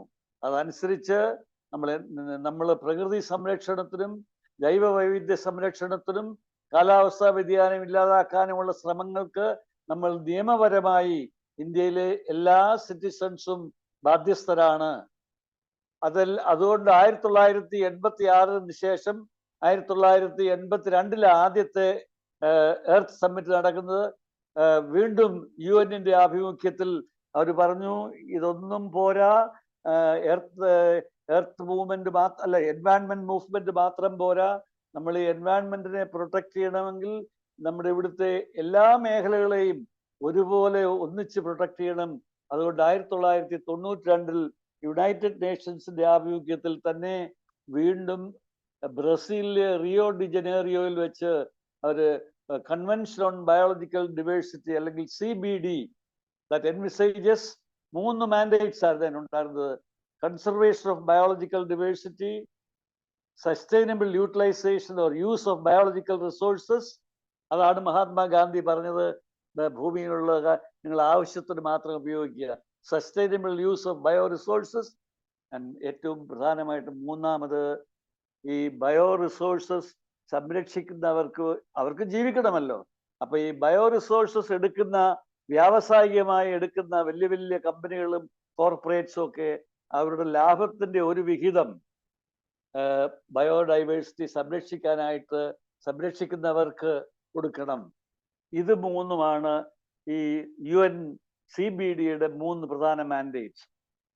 1992 ഇത് പാസ്സാക്കിയത്. ലോകത്തിലുള്ള അന്ന് 154 രാഷ്ട്രങ്ങൾ അതിൽ ഒപ്പിട്ടു. ഇന്ത്യയും 1993 ഡിസംബറിൽ ആ ഉടമ്പടിയിൽ ഒപ്പുവെച്ചു. അതിന്റെ അർത്ഥം ലോകരാഷ്ട്രങ്ങളെല്ലാം പ്രകൃതി സംരക്ഷണത്തിനും ജൈവ വൈവിധ്യ സംരക്ഷണത്തിനും കാലാവസ്ഥാ വ്യതിയാനത്തെ ചെറുക്കാനുള്ള മാർഗങ്ങൾക്കും modernisation sustainable way, sustainable living, sustainable utilisation, sustainable life എന്നുള്ള ഒരു കൺസെപ്റ്റിലോട്ട് ലോകരാജ്യങ്ങൾ മാറണം എന്ന് സ്റ്റേറ്റ് ഹെഡ്സ് തന്നെ തീരുമാനിച്ചു. ഇന്ത്യ 2002 ആയപ്പോഴേക്കും 10 വർഷത്തെ ഡിബേറ്റ്സിന് ശേഷം ഇന്ത്യൻ പാർലമെന്റിൽ ഒരു ആക്ട് ഉണ്ടാക്കി, biodiversity act, Indian biodiversity act 2002. അപ്പൊ എത്ര ഗൗരവതരമായിട്ടാണ് ഇന്ത്യ ഉൾപ്പെടെ എല്ലാ ലോകരാജ്യങ്ങളും ഈ ബയോഡൈവേഴ്സിറ്റി കൺസർവേഷൻ. എന്തുകൊണ്ടാണ്? ഗാന്ധി പറഞ്ഞു നേച്ചറിനെ പ്രിസർവ് ചെയ്തെങ്കിൽ നിങ്ങളുടെ ഫ്യൂച്ചർ ജനറേഷൻസ് ഇവിടെ സർവൈവ് ചെയ്യത്തില്ല. ഇവിടെ സസ്റ്റൈനബിൾ യൂട്ടിലൈസേഷൻ, ആവശ്യത്തിന് മാത്രം പ്രകൃതിയെ ഉപയോഗിക്കുക, അനാവശ്യത്തിന് പ്രകൃതിയെ ചൂഷണം ചെയ്യാതിരിക്കുക. വേദപുസ്തകത്തിലും അത് പറയുന്നുണ്ടല്ലോ. വേദപുസ്തകത്തിലും കൺസർവേഷന്റെ എത്രയോ ഉദാഹരണങ്ങളുണ്ട്. നോഹയുടെ കാലത്ത് വെള്ളപ്പൊക്കം വന്നു. അന്ന് സെലക്റ്റഡ് ആയിട്ട് ചോസൺ ആയിട്ടുള്ള ബ്രീഡ്സിനെ നോഹ ദൈവത്തിന്റെ ആജ്ഞപ്രകാരം ആജ്ഞാപിച്ചതനുസരിച്ച് എടുത്തത് അതിനകത്ത് വെച്ചു, പെട്ടകത്തിൽ വെച്ചു. അത് കഴിഞ്ഞ് വീണ്ടും ഭൂമിയിൽ മനുഷ്യരും ജീവജാലങ്ങളും ഉണ്ടായി ഇന്നും ജീവിച്ചു കൊണ്ടിരിക്കുന്നു. അപ്പൊ ഇന്ന് നമ്മൾ ഫേസ് ചെയ്യുന്ന ഏറ്റവും വലിയൊരു ക്രൈസിസ് പിന്നെ ക്ലൈമറ്റ് ചേഞ്ച് ആണ്. അത് കഴിഞ്ഞ 50 വർഷം കൊണ്ട് ഇപ്പൊ ഇന്നിവിടെ നമ്മുടെയൊക്കെ പ്രായത്തിൽ ജീവിച്ചിരിക്കുന്നവർക്ക് കൃത്യമായിട്ട് മനസ്സിലാകുന്ന ഒരു കാര്യമാണ് climate change and biodiversity loss and environment degradation, deforestation. ഇതൊക്കെ നമ്മുടെ പ്രകൃതി, വാസ്തവത്തിൽ ഇന്ത്യ 2002 പാർലമെന്റിൽ ബയോഡൈവേഴ്സിറ്റി ആക്ട് ഉണ്ടാക്കിയതിന് ശേഷം ഇന്ത്യ അത് 3 തലത്തിൽ അതിനെ ഉണ്ടാക്കാൻ ഒന്ന് national biodiversity authority at the central level, state biodiversity board at the state level, and most importantly biodiversity management committees at the local self government level. എല്ലാ ഗ്രാമപഞ്ചായത്തിലും ഒരു ബയോഡൈവേഴ്സിറ്റി മാനേജ്മെന്റ് കമ്മിറ്റി ഉണ്ടാക്കാനായിട്ട് തീരുമാനിച്ചു. അങ്ങനെ കേരളത്തിലെ 1034 ലോക്കൽ സെൽഫ് ഗവൺമെന്റുകളിലും 2009 തൊട്ട് 2012 വരെ ആയപ്പോഴേക്കും അത് സ്ഥാപിച്ചു കഴിഞ്ഞു. 2012 ഇന്ത്യ ഹോസ്റ്റ് ചെയ്ത CBD convention on biological diversity ഹൈദരാബാദിൽ വെച്ച് പ്രൈം മിനിസ്റ്റർ ഇനോഗ്രേറ്റ് ചെയ്ത കോൺഫറൻസിൽ നാഷണൽ ബയോഡൈവേഴ്സിറ്റി അതോറിറ്റിയുടെ ചെയർമാൻ അത് ഡിക്ലെയർ ചെയ്യുകയും ചെയ്തു. അപ്പോൾ ഈ പശ്ചിമഘട്ട സംരക്ഷണവുമായിട്ട് എന്നോട് സംസാരിക്കണമെന്ന് പറഞ്ഞു. അപ്പം നമ്മൾ പറഞ്ഞു പശ്ചിമഘട്ടമാണ് നമ്മുടെ പശ്ചിമഘട്ടത്തിലും നമ്മുടെ ബയോളജിക്കൽ ഡൈവേഴ്സിറ്റി വളരെയധികം കുറഞ്ഞു വരുന്നതായിട്ട് നമുക്ക് ബോധ്യമായി. അതിന്റെ അടിസ്ഥാനത്തിൽ government of India 2010 Madhav Gadgil എന്ന് പറയുന്ന ഇന്ത്യയിലെ ഒരു one of the greatest environmental scientists of the country, he is still living in Pune, was a professor in Indian Institute of Science at Bangalore. അദ്ദേഹത്തിന്റെ നേതൃത്വത്തിൽ 10 അംഗ ഉള്ള ഒരു കമ്മിറ്റിയെ നിയോഗിച്ചു. അദ്ദേഹം പറഞ്ഞു, പശ്ചിമഘട്ടം സംരക്ഷിച്ചില്ലെങ്കിൽ ഏറ്റവും അധികം കഷ്ടപ്പെടാനും നഷ്ടപ്പെടാനും പോകുന്നത് കേരളത്തിലാണ്. അത് നമ്മളിപ്പോൾ അനുഭവിച്ചുകൊണ്ടിരിക്കുകയാണ്. യാതൊരു സംശയവും വേണ്ട. 2018 വെള്ളപ്പൊക്കവും 2019 ലാൻഡ് സ്ലൈഡും അതിന് മുമ്പുണ്ടായ കടൽക്ഷോഭവും ഒക്കെ നമ്മൾ മനസ്സിലാക്കിയതാണ്. ഈ 2024 ഇപ്പൊ നമ്മൾ അനുഭവിച്ചുകൊണ്ടിരിക്കുന്ന അതി ദുർഘടമായ മഴയൊക്കെ കാലാവസ്ഥാ വ്യതിയാനത്തിന്റെ മാനിഫെസ്റ്റേഷനാണ്. അത് സംഭവിക്കാൻ കാരണം പശ്ചിമഘട്ടത്തിന്റെ ശോഷണമാണ്. അപ്പൊ 2010 മാധവ് ഗാഡ്ഗിൽ അധ്യക്ഷനായ ഒരു കമ്മിറ്റിയെ നിയമിച്ചു. അദ്ദേഹം പറഞ്ഞു, പശ്ചിമഘട്ടം എന്ത് വില കൊടുത്തും സംരക്ഷിക്കണം. പക്ഷെ നിർഭാഗ്യവശാൽ പശ്ചിമഘട്ടം എന്ന് പറയുന്നത് ഒരു വിജനമായ വനപ്രദേശം മാത്രമല്ല, ലക്ഷക്കണക്കിന് ആളുകൾ താമസിക്കുന്ന ഒരു താമസ പാർപ്പിട സ്ഥലം കൂടിയാണ് പശ്ചിമഘട്ടത്തിലെ വിവിധ സ്ഥലങ്ങള്. അതായത് പണ്ട് റോയൽ രാജകുടുംബം ഉള്ള കാലത്ത് തന്നെ ഇവിടെ പട്ടിണിയും പ്രയാസവുമായിരുന്നു. 1940കളിലും 50കളിലും 60കളിലും ഒക്കെ ഇന്ത്യയിൽ വലിയ പട്ടിണിയും പ്രയാസവുമായിരുന്നു. 50കളിലെ ബംഗാൾ ഫാമിൻ ലക്ഷക്കണക്കിന് ആളുകൾ മരിച്ചു. ആഹാരം ലഭിക്കാതെയും മറ്റുള്ള അസുഖങ്ങളൊക്കെ പിടിച്ച്, കോളറായും മലമ്പനിയും ഒക്കെ പിടിച്ച്. ആ സമയത്താണ് നമ്മുടെ രാജകുടുംബങ്ങള് നമ്മുടെ കേരളത്തില് ഉള്ള ആളുകളോട് പറഞ്ഞു, നിങ്ങൾ മലമ്പ്രദേശത്തോട്ട് മാറി അവിടെ കൂടുതൽ ഭക്ഷ്യസാധനങ്ങൾ ഉണ്ടാക്കാനായിട്ട് ഗ്രോ മോർ ഫുഡ് എന്ന് പറഞ്ഞുകൊണ്ട് ആളുകളെ പശ്ചിമഘട്ടത്തിലോട്ട് പറഞ്ഞയച്ചു. അവര് വിചാരിച്ചു പട്ടിണി കിടന്ന് മരിക്കുന്നതിൽ നല്ലതല്ലയോ പോയി കഠിനാധ്വാനം ചെയ്യാം. അവര് പോയി. അത് ഒരുപക്ഷെ അത് സയന്റിഫിക് ആയിരുന്നില്ല. അപ്പൊ അവര് പോയി മലമ്പനിയൊക്കെ പിടിച്ച് ജനറേഷൻസ് ആയിട്ട് ഇപ്പൊ അവിടെ 2-3-4 തലമുറയായിട്ട് അവിടെ താമസിച്ച് അവർ എസ്റ്റേറ്റ്സ് ഒക്കെ ഉണ്ടാക്കി, തോട്ടങ്ങൾ ഉണ്ടാക്കി, ആദായമൊക്കെ എടുത്തു. ജീവിതമൊക്കെ ഒന്ന് ഭംഗിയായിട്ട് വരുമായിരുന്നു ഈ 20ാം നൂറ്റാണ്ട് ആയപ്പോഴേക്കും. അപ്പൊ 21ാം നൂറ്റാണ്ടിന്റെ ആരംഭത്തിൽ തന്നെ നമുക്ക് ശാസ്ത്രത്തിന് മനസ്സിലായി പശ്ചിമഘട്ട ശോഷണം ഇനിയും മുന്നോട്ട് പോയാൽ അപകടമാണ്, അത് സംരക്ഷിച്ചേ പറ്റൂ. ഇപ്പൊ മാധവ് ഗാഡ്ഗില് ആ കമ്മിറ്റി ഉണ്ടാക്കി. മാധവ് ഗാഡ്ഗിലും പറഞ്ഞില്ല ആരെയും ഇറക്കി വിടണമെന്ന് പറഞ്ഞില്ല. ലക്ഷക്കണക്കിന് ആളുകൾ താമസിക്കുന്ന പശ്ചിമഘട്ടത്തുനിന്ന് ആരെയും ഇറക്കി വിടണമെന്ന് പറഞ്ഞില്ല. പക്ഷേ ആ റിപ്പോർട്ട് അത് ഗവൺമെന്റിന്റെ കയ്യിൽ തന്നെ വെച്ചോണ്ടിരുന്നു. ഗവൺമെന്റിന് മനസ്സിലായി ആ റിപ്പോർട്ട് ഇംപ്ലിമെന്റ് ചെയ്യാനായിട്ട് പ്രാക്ടിക്കലായിട്ട് ബുദ്ധിമുട്ടുണ്ടാവും. അതുകൊണ്ട് വീണ്ടും ഒരു കമ്മിറ്റി 2012 അപ്പോയിന്റ് ചെയ്തു. കസ്തൂരിരംഗൻ ചെയർമാനായിട്ടുള്ള ഒരു കമ്മിറ്റി. അതായത് ISRO ചെയർമാനായിരുന്ന കസ്തൂരിരംഗൻ. അന്ന് ഞാൻ 2012 ഞാൻ കേരള സംസ്ഥാന ജൈവ വൈവിധ്യ ബോർഡിന്റെ ചെയർമാനായിട്ട് എന്നെ ശ്രീ ഉമ്മൻചാണ്ടി ഗവൺമെന്റ് അപ്പോയിന്റ് ചെയ്തു. അദ്ദേഹത്തിനോട് ഇന്ന് അദ്ദേഹം ജീവിച്ചിരിപ്പില്ല. അദ്ദേഹത്തിനോടുള്ള കടപ്പാട് ഞാൻ ഈ സമയത്ത് ഒരാണ്ട് കഴിഞ്ഞു അദ്ദേഹം മരിച്ചിട്ട് ഇന്നലെ. അദ്ദേഹത്തിനോടുള്ള കടപ്പാട് ഞാൻ അറിയിക്കുന്നു.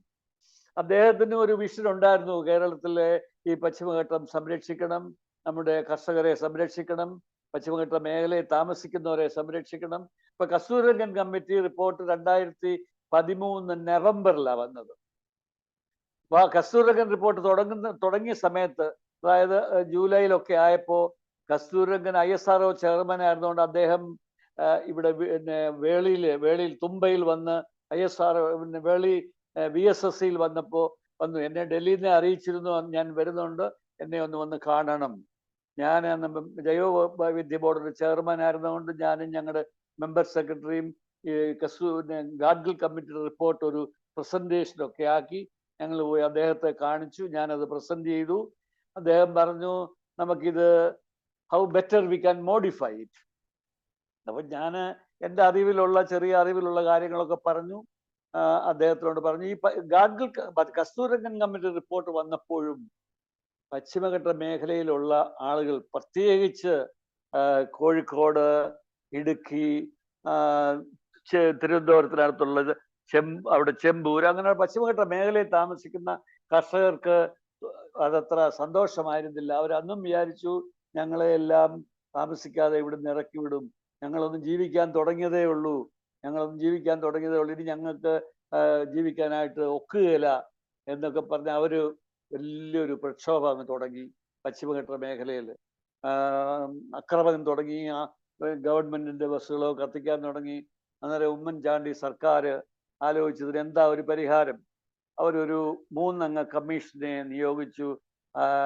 ഡോക്ടർ രാജശേഖരൻ പിള്ള അന്നത്തെ സയൻസ് ആൻഡ് ടെക്നോളജിയുടെ എക്സിക്യൂട്ടീവ് വൈസ് പ്രസിഡന്റ്, നേരത്തെ മഹാത്മാഗാന്ധി യൂണിവേഴ്സിറ്റിയുടെയും ഇന്ദിരാഗാന്ധി ഓപ്പൺ യൂണിവേഴ്സിറ്റിയുടെയും വൈസ് ചാൻസലർ ആയിരുന്നു.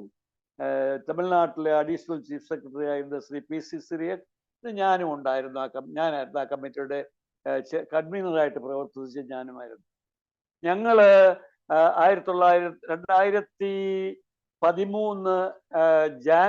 നവംബർ തൊട്ട് ഏകദേശം 35 ദിവസം കണ്ണൂർ മുതൽ തിരുവനന്തപുരം വരെ പശ്ചിമഘട്ട മേഖലയിൽ ഉടനീളമായിട്ട് യാത്ര ചെയ്ത് ഏതാണ്ട് 30 മീറ്റിങ്ങുകൾ നടത്തി. പതിനായിരക്കണക്കിന് കർഷകരെ നേരിൽ കണ്ട് അവരോട് അവരുടെ സങ്കടങ്ങളെ പറ്റി ബോധ്യമാക്കി അവരോട് നിവേദനങ്ങളും മേടിച്ച് ഞങ്ങൾ അങ്ങനെ 1 മാസം കഴിഞ്ഞു. 2 മാസത്തിനകം ജാനുവരി മാസം ആദ്യം തന്നെ ഞങ്ങൾ ഒരു റിപ്പോർട്ട് ഉണ്ടാക്കി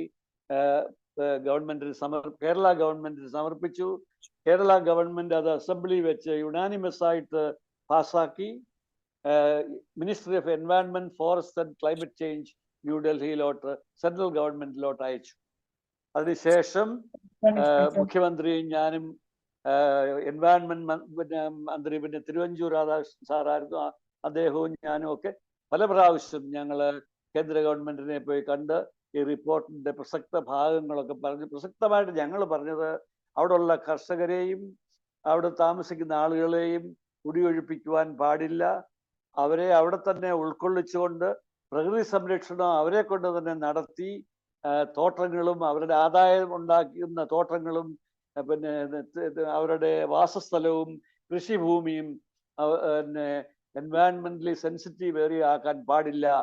ഞങ്ങളുടെ അത് ഗവൺമെന്റ് ഓഫ് ഇന്ത്യ ഒരു ദിവസം ഞങ്ങൾ രാവിലെ 9 മണി തൊട്ട് ജോയിന്റ് സെക്രട്ടറി മുതൽ അവസാനം സെക്രട്ടറി വരെ മീറ്റിംഗ് നടത്തി. ലാസ്റ്റിൽ മിനിസ്റ്ററുമായിട്ടും മീറ്റിംഗ് നടത്തി. ഞങ്ങളുടെ റിപ്പോർട്ട് കേന്ദ്ര ഗവൺമെന്റും അംഗീകരിച്ചു.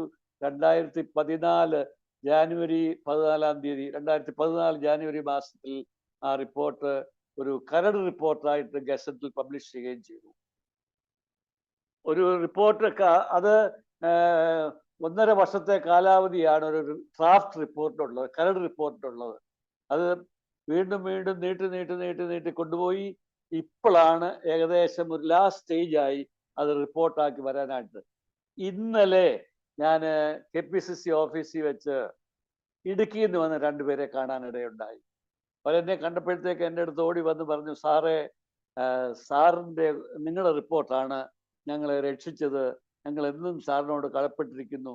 ഈ കേന്ദ്ര ഗവൺമെന്റ് അക്സെപ്റ്റ് ചെയ്ത റിപ്പോർട്ടും അതൊരു മോഡലായിട്ട് മറ്റ് സംസ്ഥാനങ്ങളോട് ആവശ്യപ്പെട്ട റിപ്പോർട്ടും കേരള ഗവൺമെന്റ് സമർപ്പിച്ച റിപ്പോർട്ടാണ്. ഞങ്ങൾ ചെയ്തത് വളരെ ഡെമോക്രാറ്റിക് ആയിട്ടാണ്. എല്ലാ പഞ്ചായത്തുകളിൽ ഞങ്ങൾ ആദ്യം മന്ത്രിമാരെ വിളിച്ച് മീറ്റിംഗ് കൂടി, MP-മാരെ വിളിച്ച് മീറ്റിംഗ് കൂടി, പശ്ചിമഘട്ടത്തിലുള്ള MLA-മാരെ വിളിച്ച് മീറ്റിംഗ് കൂടി, പഞ്ചായത്ത് പ്രസിഡന്റ്, അവരാണ് ബയോഡൈവേഴ്സിറ്റി മാനേജ്മെന്റ് കമ്മിറ്റിയുടെ ചെയർപേഴ്സൺസ്, അവരെ വിളിച്ച് മീറ്റിംഗ് കൂട്ടി. എല്ലാം കഴിഞ്ഞ് ജനങ്ങളുമായിട്ടും മീറ്റിംഗ് കൂട്ടി. ഞങ്ങൾ ഒക്കുന്നതിൻ്റെ അത്രയും ഡെമോക്രാറ്റിക് ആയിട്ട് ഡിസിഷൻ എടുത്ത് ഞങ്ങൾ പശ്ചിമഘട്ട സംരക്ഷണം അനിവാര്യമാണ്, അത് ജനങ്ങളെ ഉൾക്കൊള്ളുകൊണ്ട് വേണം, ജനങ്ങളുടെ സഹകരണം തേടി വേണം. പശ്ചിമഘട്ടത്തിൽ താമസിക്കുന്നവരില്ലെങ്കിൽ സംരക്ഷിക്കപ്പെടത്തില്ല തീർച്ചയായിട്ടും. അതുകൊണ്ട് അങ്ങനെ റിപ്പോർട്ട് സമർപ്പിച്ചു. അത് കേന്ദ്ര ഗവൺമെന്റ് അംഗീകരിച്ചു. അതിൽ ഞങ്ങൾ ചാരിതാർത്ഥരാണ്. അത് താമസിക്കാതെ ഇപ്പോഴത്തെ ഗവൺമെന്റ് അത് അല്പം കൂടെ മോഡിഫൈ ചെയ്തു, കുറച്ചുകൂടി സ്ഥലം കുറയ്ക്കണമെന്ന് ആവശ്യപ്പെട്ടിട്ടുണ്ട്. അത് നടക്കുമെന്ന് എനിക്കറിയാൻ പാടില്ല. എങ്കിലും ഞങ്ങളുടെ റിപ്പോർട്ട്, പ്രത്യേകിച്ച് ഡ്രാഫ്റ്റ് റിപ്പോർട്ടിൽ ഞങ്ങളുടെ പേര് പറഞ്ഞു തന്നെ, ഉമ്മൻ റിപ്പോർട്ട് എന്ന് പറഞ്ഞു തന്നെ അത്രയും സ്ഥലം അവര് ആദ്യം 13,104 സ്ക്വയർ കിലോമീറ്റർ സ്ഥലം ഒരു ESA ആയിട്ട് ഡിക്ലെയർ ചെയ്തായിരുന്നു.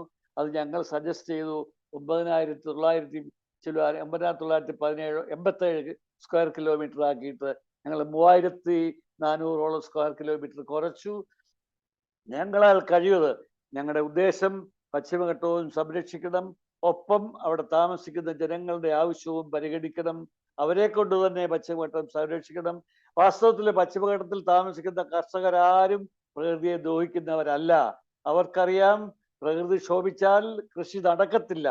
അവർ പ്രകൃതി സംരക്ഷകർ തന്നെയാണ്. പക്ഷെ കൃഷിയെ പശ്ചിമഘട്ടം നശിപ്പിക്കുന്നത് അവരാരുമല്ല, കോർപ്പറേറ്റ് ലോബികൾ.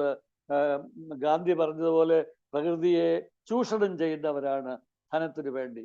അപ്പോൾ നമ്മൾ ഈ ഒരു മെസ്സേജ് നമ്മുടെ സഭയിലായാലും നമ്മുടെ സ്കൂളുകളിലായാലും നമ്മുടെ ഭവനത്തിലായാലും നമ്മുടെ സൊസൈറ്റിയിലായാലും ഈ ഒരു message, the sustainable utilisation of bio resources, സുസ്ഥിരമായുള്ള ഉപയോഗം, സുസ്ഥിരമായിട്ടുള്ള വികസനം, അതാണ് നമുക്ക് ആവശ്യം, അതാണ് ശാശ്വതം. ദൈവവും അന്ന് പറഞ്ഞത് അതാണ്. ദൈവം നമ്മളെ സൃഷ്ടിച്ചപ്പോഴേ അത് പറഞ്ഞ അതാണ്. വാസ്തവത്തിൽ ഞാൻ ഈയിടെ ഒരു കേൾക്കുന്ന ഒരു വേദത്തിലെ 66 പുസ്തകങ്ങളിലും യേശുക്രിസ്തുവിനെ പറ്റിയുള്ള പ്രതിപാദനം നടത്തിയിട്ടുണ്ട്, കമ്പയർ ചെയ്തിട്ടുണ്ട്. യേശുക്രിസ്തുവിനെ സംബടിയായിട്ട് എല്ലാ പുസ്തകങ്ങളിലും, റൈറ്റ് ഫ്രം ഉൽപ്പത്തി ഓൺവേർഡ്സ് വെളിപാട് വരെ. അപ്പോൾ യേശുക്രിസ്തുവും നമ്മളോട് പറഞ്ഞിട്ടുണ്ട്. യേശുക്രിസ്തുവിന് അത്ഭുത കാര്യങ്ങളൊക്കെ ചെയ്യാനോ 5 അപ്പം കൊണ്ട് 5000 പേരെ പോഷിപ്പിക്കാനോ ഒക്കുമായിരുന്നു. അതുപോലെ തന്നെ നമ്മുടെ ബയോ റിസോഴ്സസ്, ജൈവ വൈവിധ്യം സുസ്ഥിരമായിട്ട് ഉപയോഗിച്ച് നമ്മുടെ ആവശ്യത്തിന് എടുത്തിട്ട് ബാക്കി സംരക്ഷിക്കാനായിട്ട് ബാധ്യതയുള്ളവരാണ്. നിയമപരമായിട്ടും അല്ല മോറൽ ആയിട്ടും നമ്മുടെ ഒരു കടമയായിട്ടും അത് ചെയ്യേണ്ടതാണ്. പ്രകൃതിയെ സംരക്ഷിച്ചാൽ പ്രകൃതി അല്ലെങ്കിൽ ദൈവം നമ്മളെയും സംരക്ഷിക്കും. ഇതോടുകൂടി ഞാൻ എന്നെ ഇവിടെ പ്രസംഗിക്കാൻ, എന്നെ ഇവിടെ എൻ്റെ അറിവ് ഷെയർ ചെയ്യാനായിട്ട് ക്ഷണിച്ചതിന് ഈ ഗ്രൂപ്പിനോടുള്ള എൻ്റെ അഗൈതവുമായ നന്ദിയും അറിയും. Thank you very much. വളരെ വിലപ്പെട്ട ഒരു ഇൻഫർമേഷനാണ് നമുക്കിപ്പോൾ കിട്ടിയത്. ജൈവ വൈവിധ്യം, സുസ്ഥിരമായ ഒരു പരിഹാരം, ഇതിൻ്റെ വിശാലമായ കാര്യങ്ങളൊക്കെ നമ്മൾ ശ്രദ്ധിച്ചു. ഇപ്പോൾ ഒഫീഷ്യലായിട്ടുള്ള വോട്ട് ഓഫ് താങ്ക്സ് ഒടുവിലെ ബെന്നി പറയുന്നുണ്ട്. അതിന് മുമ്പായിട്ട് വിൽസൺ ഇപ്പോൾ ഒരു അനൗൺസ്മെന്റ് നടത്തും. അത് കഴിഞ്ഞ് അല്പസമയം നമുക്ക് ഓപ്പൺ ഫോറത്തിനുണ്ട്. വിൽസനെ ക്ഷണിക്കുന്നു.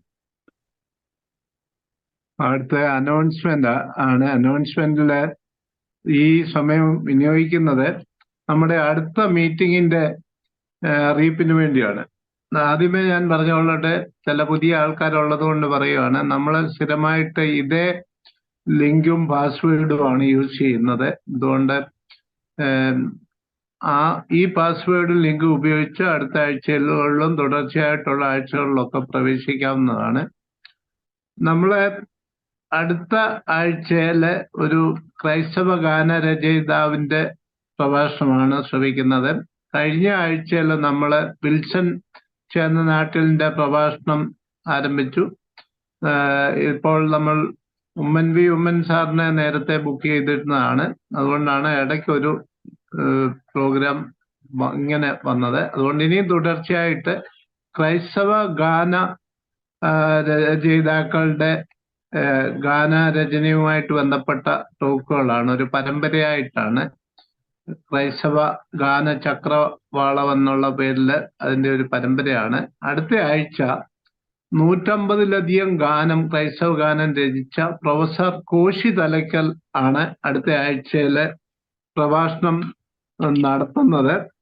അത് വളരെ അനുഗ്രഹപ്രദമായ ഒരു പ്രഭാഷണമായിരിക്കും. പ്രത്യേകിച്ച് പ്രശസ്ത മാരാവൺ കൺവെൻഷനിലൂടെ പ്രശസ്തമായ നന്മയല്ലാതൊന്നും, ദൈവമേ നിനക്ക് സ്തോത്രം, നിന്നിൽ ആശ്വാസം കാണാൻ, നല്ലവനെ നൽവഴി കാട്ടി, ഇതുപോലുള്ള പ്രശസ്തമായ ഗാനങ്ങൾ രചിച്ച പ്രൊഫസർ കോശി തലയ്ക്കൽ സാറിന്റെ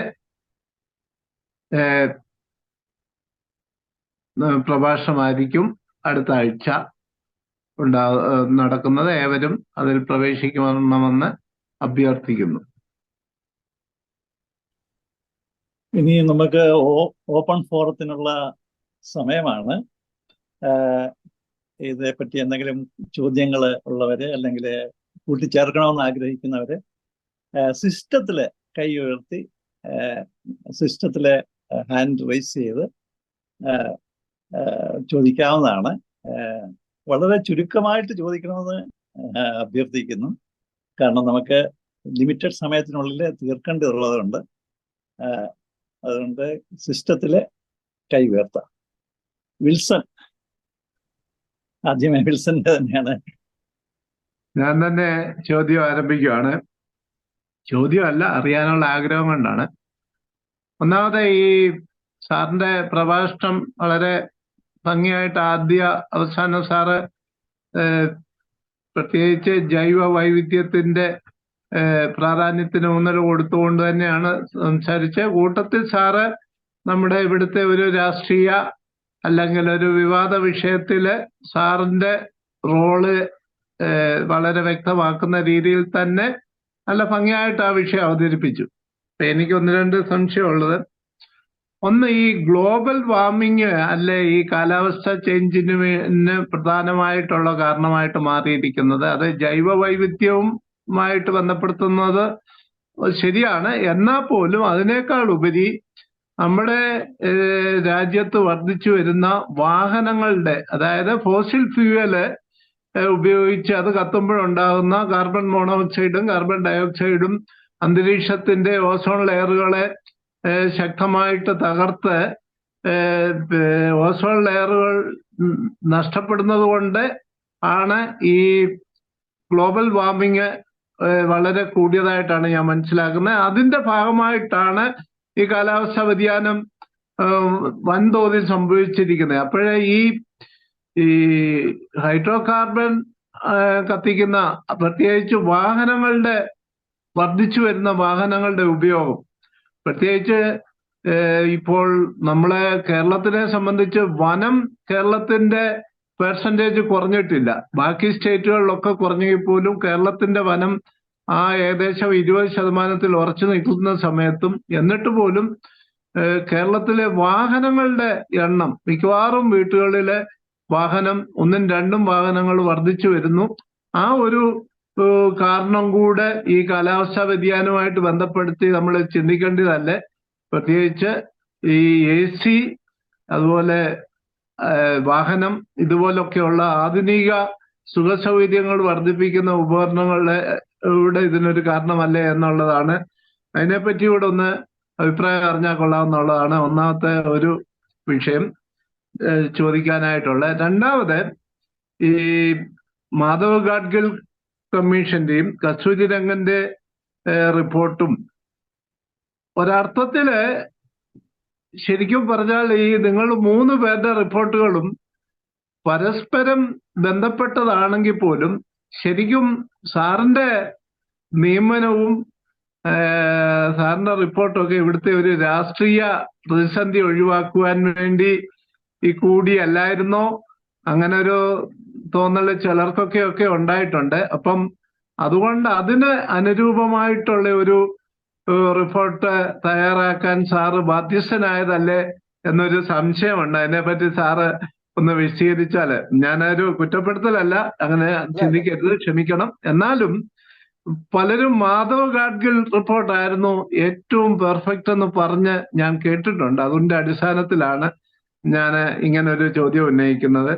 മൂന്നാമതായിട്ട് എൻ്റെ ഒരു സാറിന്റെ ഈ ജൈവ വൈവിധ്യ മേഖലകളിലായിരുന്നല്ലോ സാറ് കൂടുതൽ സാറിന്റെ കരിയർ മുഴുവനും പ്രവർത്തിച്ചുകൊണ്ടിരുന്നത്.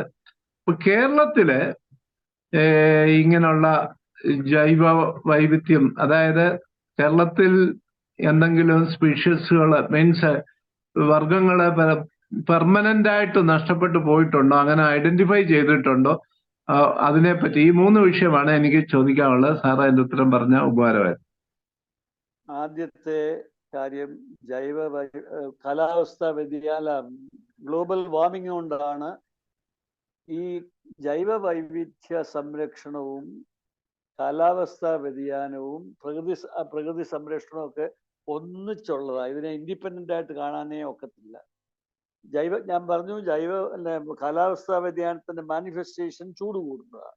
ചൂട് കൂടുമ്പോൾ ഇപ്പം ഹ്യൂമൻ ആനിമൽ കോൺഫ്ലിക്റ്റ്, നമ്മളെന്നും കേരളത്തിൽ അനുഭവിച്ചുകൊണ്ടിരിക്കുക. ജീവജാല വനത്തിലുള്ള ജീവികൾ വെളിയിലോട്ട് വരുന്നു. അവിടെ അവർക്ക് ആവശ്യത്തിനുള്ള ഫുഡില്ല, അവിടെ അവർക്ക് വെള്ളമില്ല.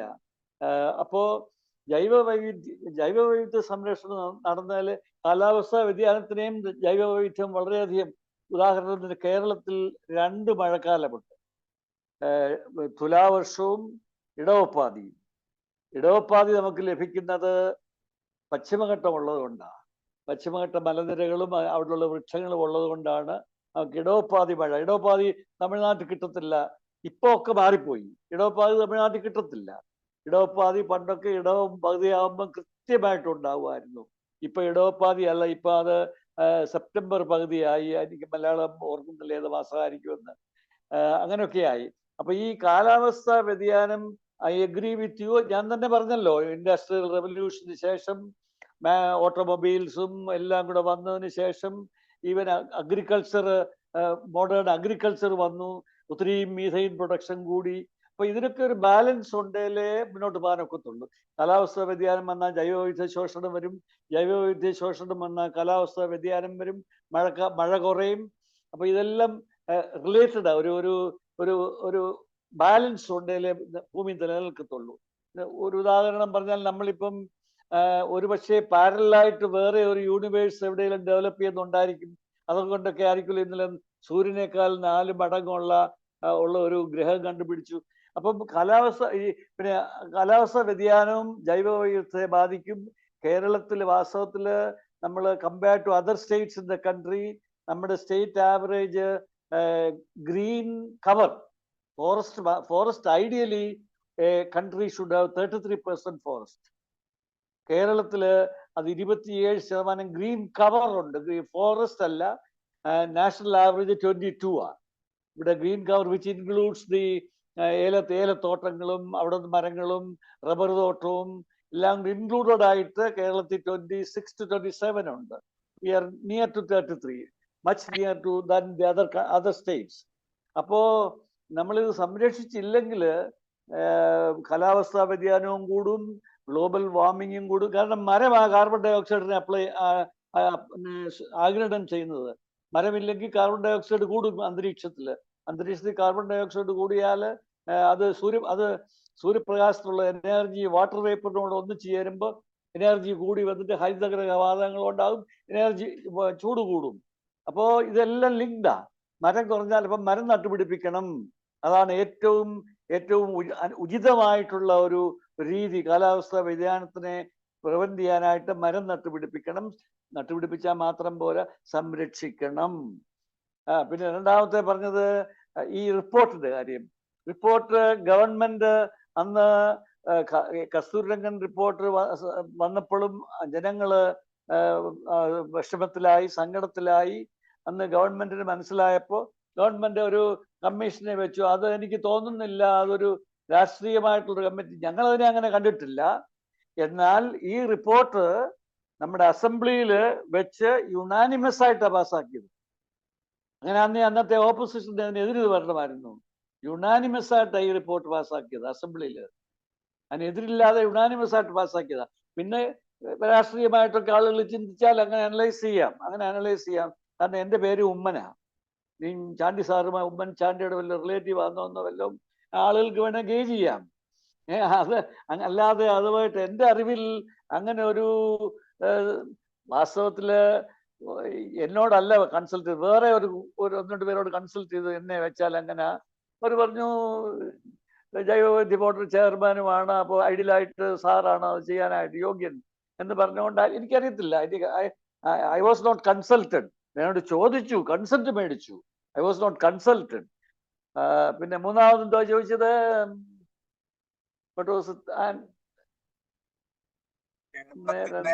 എന്തെങ്കിലും ഉഭയജീവികളുടെ വംശം നശിച്ചിട്ടുള്ള അതായത് കേരളത്തില് ഇപ്പൊ ഈ അടുത്ത സമയത്തൊന്നും ഒരു എക്സ്റ്റിങ്ഷൻ റെക്കോർഡ് ചെയ്തിട്ടില്ല. റീഡിസ്കവറി റെക്കോർഡ് ചെയ്തിട്ടുണ്ട്. എന്നാൽ എക്സ്റ്റിങ്ഷൻ ഈ അടുത്ത സമയത്തൊന്നും റെക്കോർഡ് ചെയ്തിട്ടില്ല. പക്ഷെ എക്സ്റ്റിങ്റ്റ് ആയെന്ന് വിചാരിച്ചോ റീഡിസ്കവറി ചെയ്തിട്ടുണ്ട്. തീർച്ചയായിട്ടും നമ്മൾ അറിയാതെ തന്നെ എക്സ്റ്റിങ്ഷൻ നടക്കുന്നുണ്ടെന്നുള്ളതിന് ഒരു സംശയവും വേണ്ട. അതായത് നമ്മൾ കാലാവസ്ഥാ വ്യതിയാനം കൊണ്ട് എക്സ്റ്റിങ്ഷൻ നടക്കുന്നുണ്ട്. നമ്മൾ കാണുന്നത് വലിയ ആനിമൽസിനെയൊക്കെ ആയിരിക്കും കാണുന്നത്. നമ്മൾ ചെറിയ ആനിമൽസിനെ റെക്കോർഡ് ചെയ്യാത്ത എത്രയോ സ്പീഷീസ് ആനിമൽസ് ലോകത്തിൽ കാണും, കേരളത്തിൽ കാണും. അപ്പൊ അത് ജീവിച്ചിരിപ്പുണ്ടെന്ന് നമുക്ക് സാക്ഷ്യപ്പെടുത്താൻ ഒക്കത്തില്ല.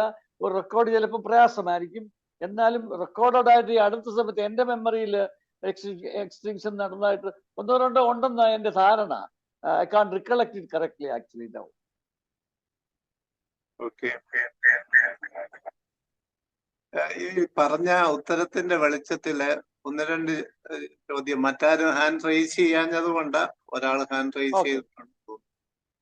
ഞാൻ ചോദിക്കുന്നത്, ഒന്ന്, ഈ വനത്തിന്റെ പരിധി, അതായത് ഇപ്പോഴുള്ള നിലവിലുള്ള പരിധി ഈ നിശ്ചയിച്ചിരിക്കുന്നത് സ്റ്റേറ്റ് ഗവൺമെന്റിന് ആ പരിധി ചേഞ്ച് ചെയ്യാനായിട്ട് നിയമപരമായിട്ട് അവകാശമുണ്ടെന്നാണ് ഞാൻ മനസ്സിലാക്കുന്നത്. കാര്യം പരിധി നിർണയത്തിന്.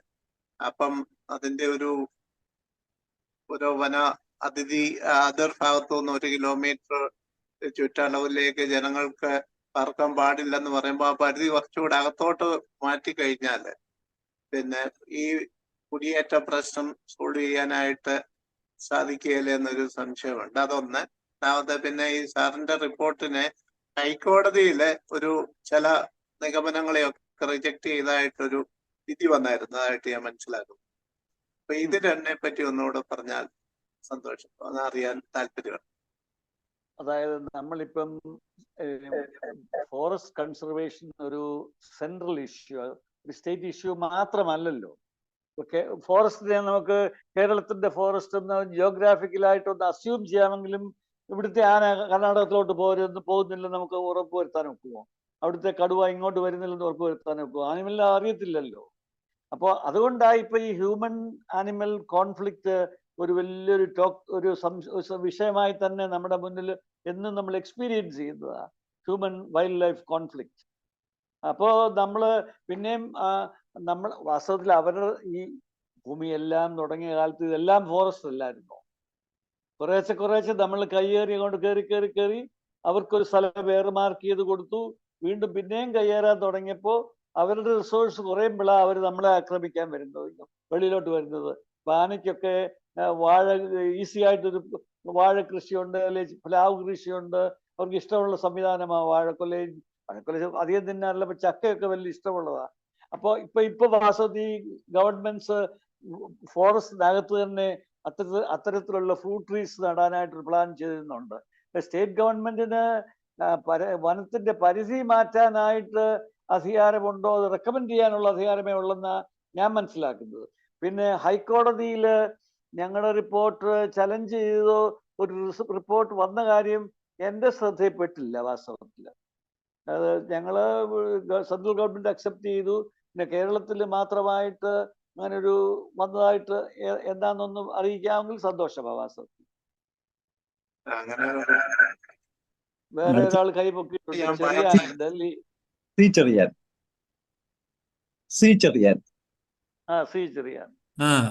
Sir, good evening to all. Good morning to all. Good evening. കാലാവസ്ഥ, ജൈവവൈവിധ്യം, കാലാവസ്ഥാ വ്യതിയാനം, പരിസ്ഥിതി, ഇതുമായിട്ടൊക്കെ ബന്ധപ്പെട്ട് പുതിയ അറിവ് സാറ് തന്നതിന് നന്ദി. പലതും ആദ്യമായിട്ട് കേൾക്കുകയായിരുന്നു. എന്നാൽ അതോടൊപ്പം സാറിനെ അഭിനന്ദിക്കാനുള്ളത് മാധവ് ഗാഡ്ഗിൽ റിപ്പോർട്ടും കസ്തൂരിരംഗൻ റിപ്പോർട്ടും അതിനൊരു പുതിയ മുഖം ജനകീയമാക്കി ജനങ്ങൾക്ക് പ്രയോജന രീതിയിൽ, എന്നാൽ പരിസ്ഥിതിക്ക് വലിയ ദോഷം പറ്റാത്ത രീതിയിൽ ജനകീയമാക്കിയതിന് സാറിനോടുള്ളൊരു നന്ദി ആദ്യമായിട്ട് രേഖപ്പെടുത്തുന്നു. അതിനകത്തിൽ ഒരു രാഷ്ട്രീയവുമില്ല. എനിക്ക് മനസ്സിലാക്കാനുള്ളത്, പരിസ്ഥിതിയുമായി ബന്ധപ്പെട്ട് സംസാരിക്കുമ്പോൾ നമ്മുടെ ഡാമുകൾ അത് നമ്മുടെ പരിസ്ഥിതിയെ ഗുണത്തേക്കാളേറെ ദോഷമായിട്ട് ബാധിക്കുന്നില്ലേ? ഒന്ന്. 2018 വെള്ളപ്പൊക്കം സാർ പറഞ്ഞു അത് നമ്മുടെ പ്രശ്നങ്ങൾ കൊണ്ടാണ്. എന്നാൽ അത് മാൻമെയ്ഡ് അല്ലായിരുന്നോ എന്നെനിക്കൊരു സംശയം ഇല്ലാഴിയില്ല. അത്രയും സിവിയർ ആയിട്ടുള്ള ഒരു വെള്ളപ്പൊക്കം ഉണ്ടായത് കുറച്ച് മാൻമെയ്ഡാ, ഒരു സംശയം വേണ്ട. നമ്മള് dams are responsible for preventing floods. വെള്ളം തടഞ്ഞു നിർത്തി ഫ്ലഡിനെ കുറയ്ക്കുക, അതുപോലെ തന്നെ ഡ്രോട്ടിനെയും പരിഹരിക്കുക അതിനുവേണ്ടിയാ ഡാം. ഇതൊക്കെ ഒരു പാരഡോക്സ്. ഡാം ഇല്ലെങ്കിൽ നമ്മൾ കുടിവെള്ളം കിട്ടുമോ? ഇറിഗേഷന് വെള്ളം കിട്ടുമോ? ഗുണവും ദോഷവും ഉണ്ട്. ഏത് കാര്യത്തിനും രണ്ടു വശമുണ്ടല്ലോ. അപ്പോൾ 2018 വെള്ളപ്പൊക്കം തീർച്ചയായിട്ടും അതിനകത്തൊരു മാനുവൽ ഫെയിലിയറും ഉണ്ട്. നേരത്തെ ആൻറ്റിസിപ്പേറ്റ് ചെയ്യേണ്ടതായിരുന്നു. പക്ഷെ ഇപ്പോൾ എൻ്റെ വിചാരത്തിൽ 18 ശേഷം 24 ആയപ്പോഴേക്കും നമ്മുടെ ഫോർകാസ്റ്റ് ഒക്കെ വളരെ ഇമ്പ്രൂവ് ചെയ്തിട്ടുണ്ട്. ഇപ്പം ഫോർകാസ്റ്റ് വരുന്നത് അടുത്ത 3 മണിക്കൂറിൽ മഴ പെയ്യുമെന്ന. Mostly it is correct now. Cheriyan sir പറഞ്ഞ പോലെ തന്നെ 2018 ഇത്രയും ഭയങ്കരമായിട്ടുള്ളൊരു വെള്ളപ്പൊക്കം വന്നത് ഒരു 50% മാൻമെയ്ഡാണ്. അല്ലെ അത്രയും വെള്ളം വരത്തില്ലായിരുന്നു. ടൈംലി ഡാം കൺട്രോൾ ചെയ്തിരുന്നെങ്കിൽ, നേരത്തെ കുറേശ്ശെ തുറന്നു വിട്ടുകൊണ്ടിരുന്നെങ്കിൽ, ഒന്നിച്ച് ഇത്രയും തുറന്നു വിടേണ്ട ഒരു സാഹചര്യം വന്ന് ഡാം പൊട്ടിയാൽ പിന്നെ കൂടുതൽ അപകടമല്ലേ. അപ്പം അതുകൊണ്ട് അത് കുറച്ച് man-made. I agree with you. Thank you four commenting on the report. ഞങ്ങൾ ഇടുക്കിയിലൊക്കെ ചെന്നപ്പോൾ അമ്മമാരും പിതാക്കന്മാരും ഒക്കെ പറഞ്ഞ് ഞങ്ങളുടെ മക്കളെ കല്യാണം കഴിക്കാൻ ആളിനെ കിട്ടുന്നില്ല, കല്യാണം വരുന്നില്ല, ഞങ്ങൾ ഇനി ഇവിടുന്ന് എവിടോട്ട് ഇറങ്ങി പോകാനാ, ഞങ്ങളുടെ പൂർവ്വപിതാക്കന്മാർ തൊട്ട് ഇവിടെ വന്ന് കഷ്ടപ്പെട്ട് ഞങ്ങളൊന്ന് ഇരിക്കാൻ തുടങ്ങിയതേ ഉള്ളൂ, കാല് നീട്ടാറും പോലും ആയിട്ടില്ല, ഞങ്ങൾ ഇനി ഇറങ്ങിപ്പോണമെന്ന് പറഞ്ഞാൽ ഞങ്ങൾ എങ്ങോട്ട് പോകും, ആര് ഞങ്ങളെ സ്വീകരിക്കും? വാസ്തവത്തിൽ പശ്ചിമഘട്ടം സംരക്ഷിക്കുന്നത് ഇടുക്കിക്കാരുടെ ജോലി മാത്രമല്ല, എൻ്റെയും ഡൽഹിയിൽ താമസിക്കുന്ന സാറിൻ്റെയും കുഞ്ഞിൻ്റെയും വിൽസൺ സാറിൻ്റെയും എല്ലാവരുടെയും ചുമതലയാണ്. ഇന്ത്യയിൽ താമസിക്കുന്ന എല്ലാ 140 കോടി ജനങ്ങളുടെ 144 കോടി ജനങ്ങളുടെയും ബാധ്യതയാണ് നമ്മുടെ ഹിമാലയവും ഈസ്റ്റേൺ ഘാട്ടും വെസ്റ്റേൺ ഘാട്ടും ഒക്കെ സംരക്ഷിക്കേണ്ടത്. അല്ലാതെ അവിടെ താമസിക്കുന്നവരുടെ മാത്രം ജോലിയല്ല. അവർ നമുക്ക് വേണ്ടി പോയതാ, ഭക്ഷണം ഉണ്ടാക്കി തരാൻ നമുക്ക് വേണ്ടി പോയതാ, അവർ സാക്രിഫൈസ് ചെയ്താ അവരുടെ ജീവിതം. മനത്തിൽ കിടന്ന് കടുവായും കടിച്ച് സാക്രിഫൈസ് ചെയ്തതാ. അപ്പൊ അവരോട് നമ്മൾ എന്നും നന്ദിയുള്ളവരായിരിക്കണം. അതുകൊണ്ടാണ് ഞങ്ങളൊരു മനുഷ്യമുഖം ആ റിപ്പോർട്ട് കൊടുത്തത്. സ്ട്രിക്റ്റ് ആയിട്ട് എൻവയൺമെന്റ് കൺസർവേഷൻ പറഞ്ഞാൽ ഗാഡ്ഗിൽ കമ്മിറ്റി റിപ്പോർട്ട് വാസ്തവത്തിൽ അത് ഇംപ്ലിമെന്റ് ചെയ്യാൻ ഒക്കത്തില്ല. കേരളത്തിലെ ഇത്രയും ലക്ഷക്കണക്കിന് ഇവിടെ സ്ക്വയർ കിലോമീറ്ററിൽ 840 പേരാ താമസിക്കുന്നത് കേരളത്തില്. കമ്പയർ ടു 300 ബിറ്റ്വീൻ 300 and 400 ആണ് നാഷണൽ ആവറേജ്. അത്രയും ഡെൻസ് ആയിട്ടുള്ള ഒരു സ്ഥലത്ത് നമ്മൾ അവിടെ നിന്നുള്ളവരെ കൂടി എങ്ങോട്ട് കൊണ്ടുവരാൻ നോക്കും? പ്രത്യേകിച്ച് നമ്മുടെ നാട് ലോലൻഡ്, മിഡ്ലൻഡ്, ഹൈലൻഡ് ആയിട്ട് കിടക്കുക. അപ്പം ഒരു ചെറിയ വെള്ളപ്പൊക്കം വന്നാൽ വലുതായിട്ട് മാനിഫെസ്റ്റ് ചെയ്യും. അങ്ങനെ വാസ്തവത്തിൽ കൃഷി ചെയ്യാനും ഒക്കെ സൗകര്യമായിട്ട് മിഡ്ലൻഡിൽ കുറച്ച് സ്ഥലം മാത്രമേ ഉള്ളൂ. ലോലൻഡും ക്ലൈമറ്റ് ചേഞ്ചിന് low lying area, for example കടൽ തീരം, നമുക്ക് 570 കിലോമീറ്റർ 590 കിലോമീറ്റർ കടൽ തീരമുണ്ട്. അവിടെയും ക്ലൈമറ്റ് ചേഞ്ചിന്റെ മാനിഫെസ്റ്റേഷൻ, കടൽക്ഷോഭത്തിന്റെ ഇപ്പൊ എല്ലാവരും കരയുക അവിടെ താമസിച്ച്. അതുപോലെ ആ വനത്തിന്റെ അതിർത്തിയിലും ഇപ്പൊ ഇടയ്ക്കുള്ള കുറച്ച് ആളുകൾ, നമ്മളെ പോലുള്ള കുറച്ച് ആളുകൾ മാത്രമേ ഉള്ളൂ അത്രയും ഭയമില്ലാതെ താമസിക്കുന്നത്. പശ്ചിമഘട്ടം സംരക്ഷിക്കേണ്ടത് എല്ലാ പൗരന്മാരുടെയും ചുമതലയാണ്, നമുക്ക് വേണ്ടിയും നമ്മുടെ മക്കൾക്ക് വേണ്ടിയും. Thank you sir. ഒരു ചോദ്യം കൂടെ എനിക്ക് ഇതിനോട് അനുബന്ധമായിട്ടുള്ളത്. ഞാൻ കേരളത്തിലെ എൻ്റെ കുടുംബം ഒരു മലയോര മേഖലയിലാണ്. അപ്പോൾ ഏതാണ്ട് ഒരു 100 വർഷത്തിനോട് അടുത്തുള്ളൊരു ചരിത്രം ഞങ്ങളുടെ കുടുംബത്തിന് ഉണ്ട് ഏകദേശം. അവിടെ ഞങ്ങളുടെ ഒരു കുടുംബ സുഹൃത്ത് അവരിപ്പോൾ ബഫർ സോൺ എന്നുള്ള ഒരു പേരിൽ എവിടെയോ വളരെയധികം കഷ്ടപ്പെടുന്നു. ഈ ആക്ച്വൽ ബഫർ സോൺ എന്താണ് അതിനകത്തിലെ ഉണ്ടാകുന്ന പ്രശ്നങ്ങൾ? വനത്തിന്റെ അടുത്ത, ഫോർ എക്സാമ്പിൾ റിസർവ് ഫോറസ്റ്റ് ഉണ്ട്, പ്രൊട്ടക്റ്റഡ് ഏരിയാസ് ഉണ്ട്.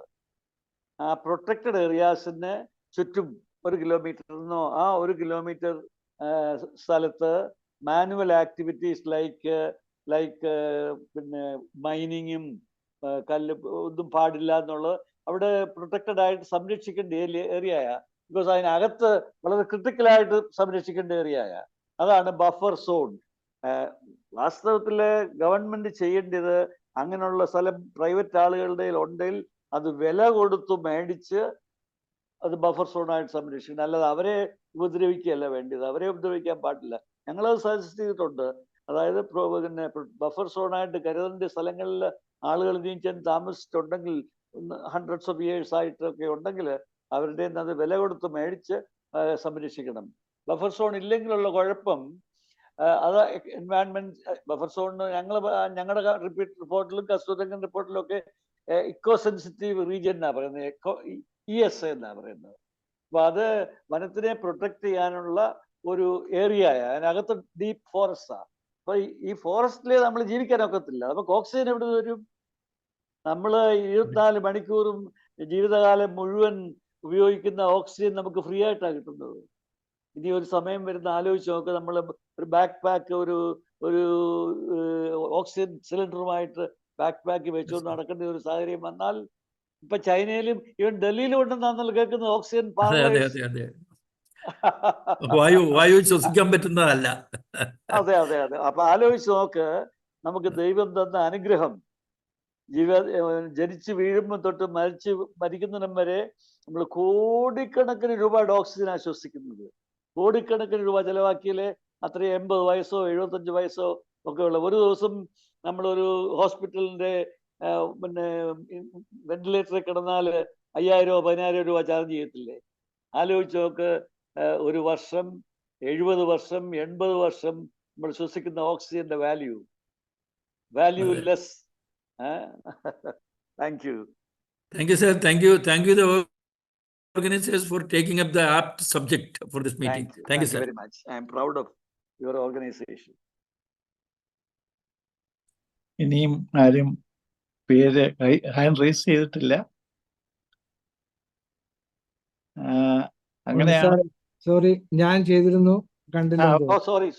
സോറി. ഞാൻ ഈ പ്രോഗ്രാമിലെ ഒരു വസ്തുതയാണ് ഞാൻ പറയാൻ പോകുന്നത്. ഞാനൊരു ക്വസ്റ്റ്യൻ ആയിട്ടല്ല. നാട്ടില് നമ്മള് വയലിന്റെ സൈഡിൽ കൂടെ പോകുന്ന സമയത്ത് അവിടെ ഉള്ള തെങ്ങിലെ നോക്കിയാൽ ഒരു 10-15 കുരുവിക്കൂട് കണ്ടിരുന്നു. ഇപ്പം വയലിന്റെ സൈഡിലുള്ള തെങ്ങുകളിലൊന്നും കുരുവിക്കൂടില്ല. ആ കുരുവിക്കൂട് ഉണ്ടാവാതിരിക്കാൻ കാരണം മൊബൈൽ ഫോൺ ആണെന്നാണ് ഒരു നിഗമനം. അതറിയത്തില്ല എനിക്ക്. മൊബൈൽ ഫോണാണ്. ഒരു 10-15 വർഷമായിട്ട് കാണുന്നില്ല ഇത്. പക്ഷേ ഞാൻ സിൽവാസ ഏരിയ, ഈ ഗുജറാത്തിന്റെയും മഹാരാഷ്ട്രയുടെയും ബോർഡറാണ് സിൽവാസ. അവിടെ താമസിക്കാനും 2-3 വർഷം താമസിക്കാൻ സാധിച്ചു. അവിടെ ഇപ്പോഴും ഉണ്ട്. അവിടെ മൊബൈൽ ഫോൺ അധികം ഇല്ല. അതുകൊണ്ട് അവിടെയുള്ള തെങ്ങുകളിലും മരങ്ങളിലും ഒക്കെ കുരുവിക്കൂടുണ്ട്. അതെ, ഈ മൊബൈലിന്റെ റേഞ്ച് റേഡിയേഷൻ കൊണ്ട് പക്ഷികളുടെ ഉൽപാദനം നടക്കുന്നില്ലായിരിക്കും. ദാറ്റ് ഈസ് വാട്ട് റേച്ചൽ കാസ്റ്റർ കണ്ടുപിടിച്ചത്.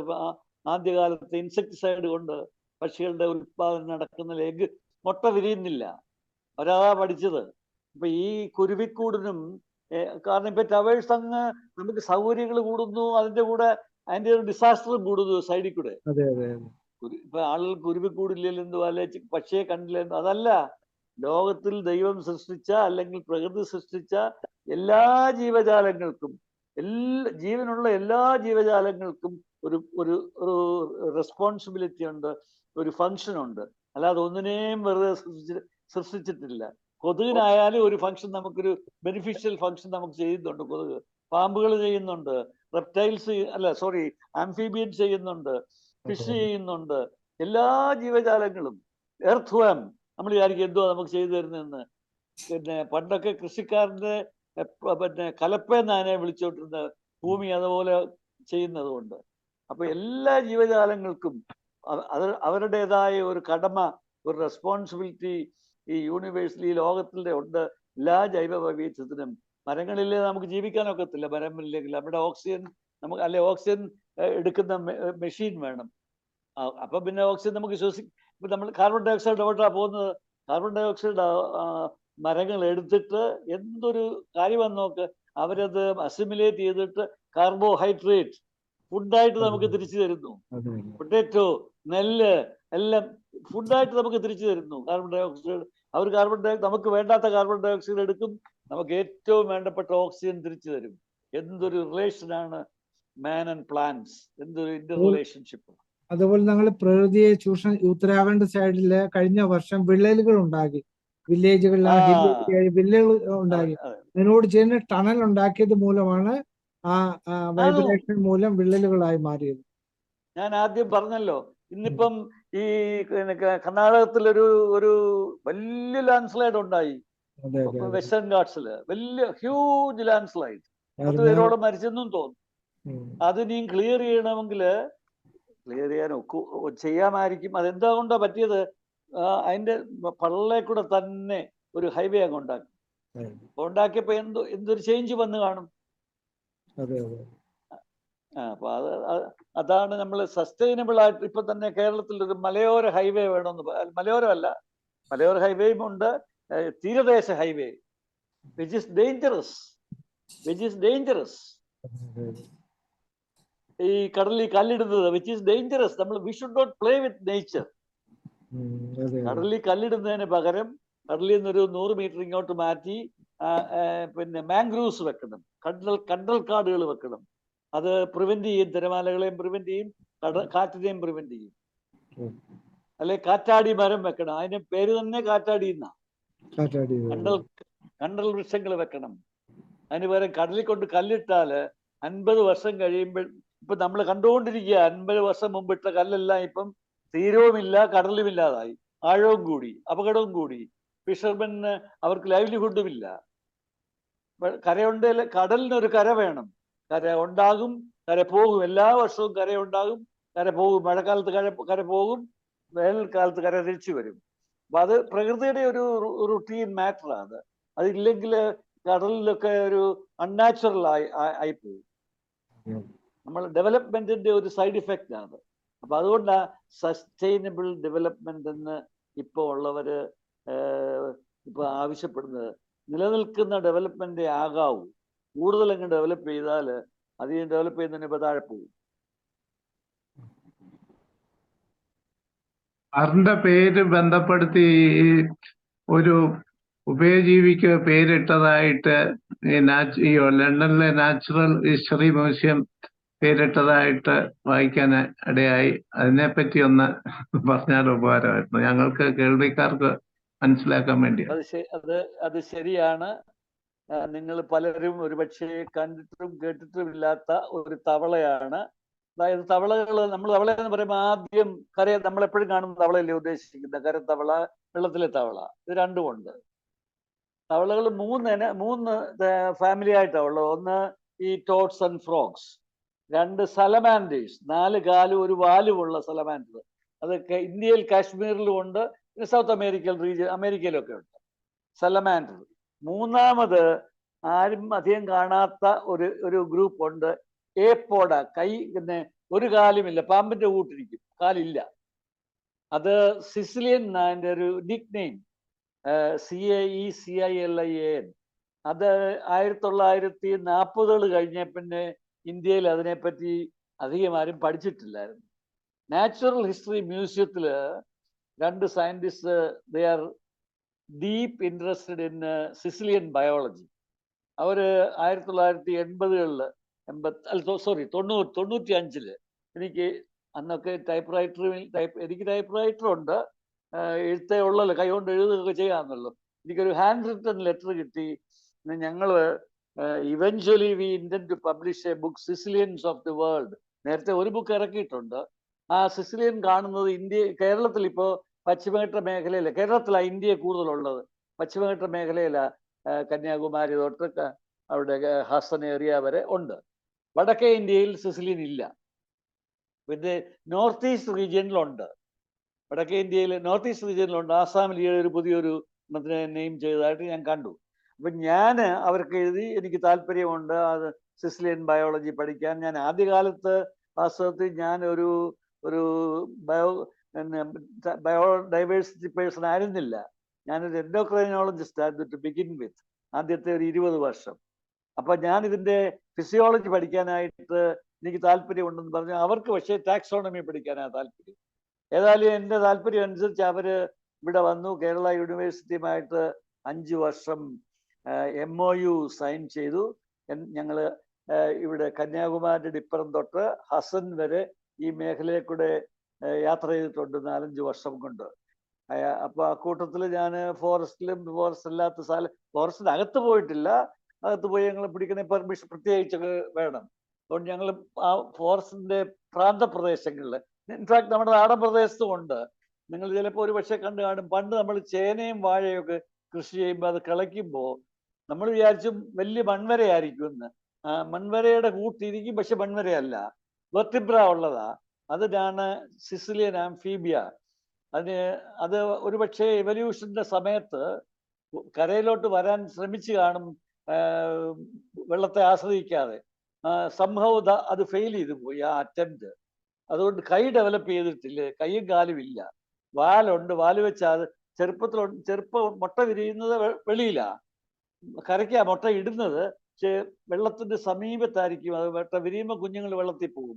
എന്നിട്ട് പിന്നെ കുറച്ച് ഗില്ലിൽ കൂടെ ആദ്യം ശ്വസിക്കും, വാല് വെച്ചാണ് അത് ആദ്യം നടക്കുന്നത്. പിന്നെ വാലങ്ങ് മാറിയിട്ട് അത് കരയ്ക്ക് കയറും. അപ്പം വാലും തലയും കണ്ട ഏകദേശം ഒരുപോലെ ഇരിക്കും. അത് നനഞ്ഞ മണ്ണിനടിയിലാണ് താമസിക്കുന്നത്, വെള്ളത്തിലല്ല. അപ്പൊ അതാണ് സിസിലിയൻ ആംഫീബിയ, അല്ലെങ്കിൽ പോഡ.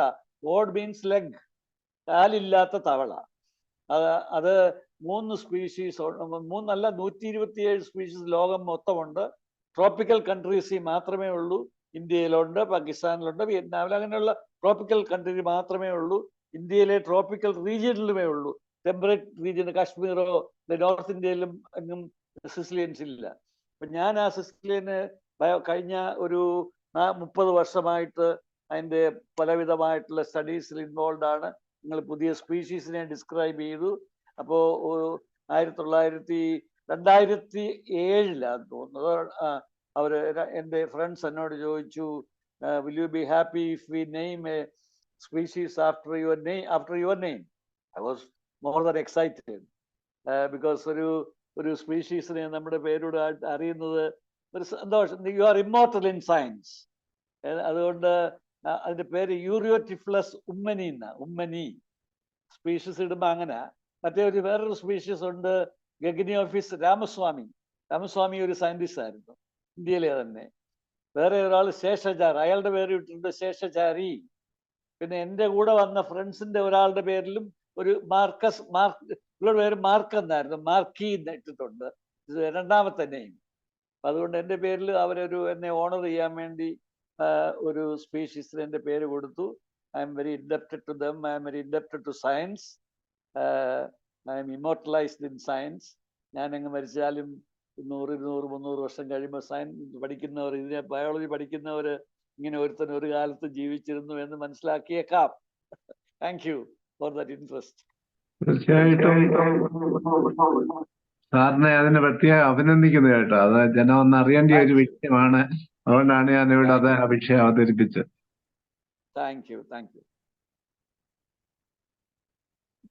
സിസ്റ്റത്തില് ഒരാൾ ഒരു ചോദ്യം ചോദിച്ചിട്ടുണ്ട്, എബ്രഹാം BA, വിഴിഞ്ഞം എക്കോ സിസ്റ്റത്തെ അഫക്റ്റ് ചെയ്യുമോ എന്നൊരു ചോദ്യമുണ്ട്. തീർച്ചയായിട്ടും അഫക്റ്റ് ചെയ്യും.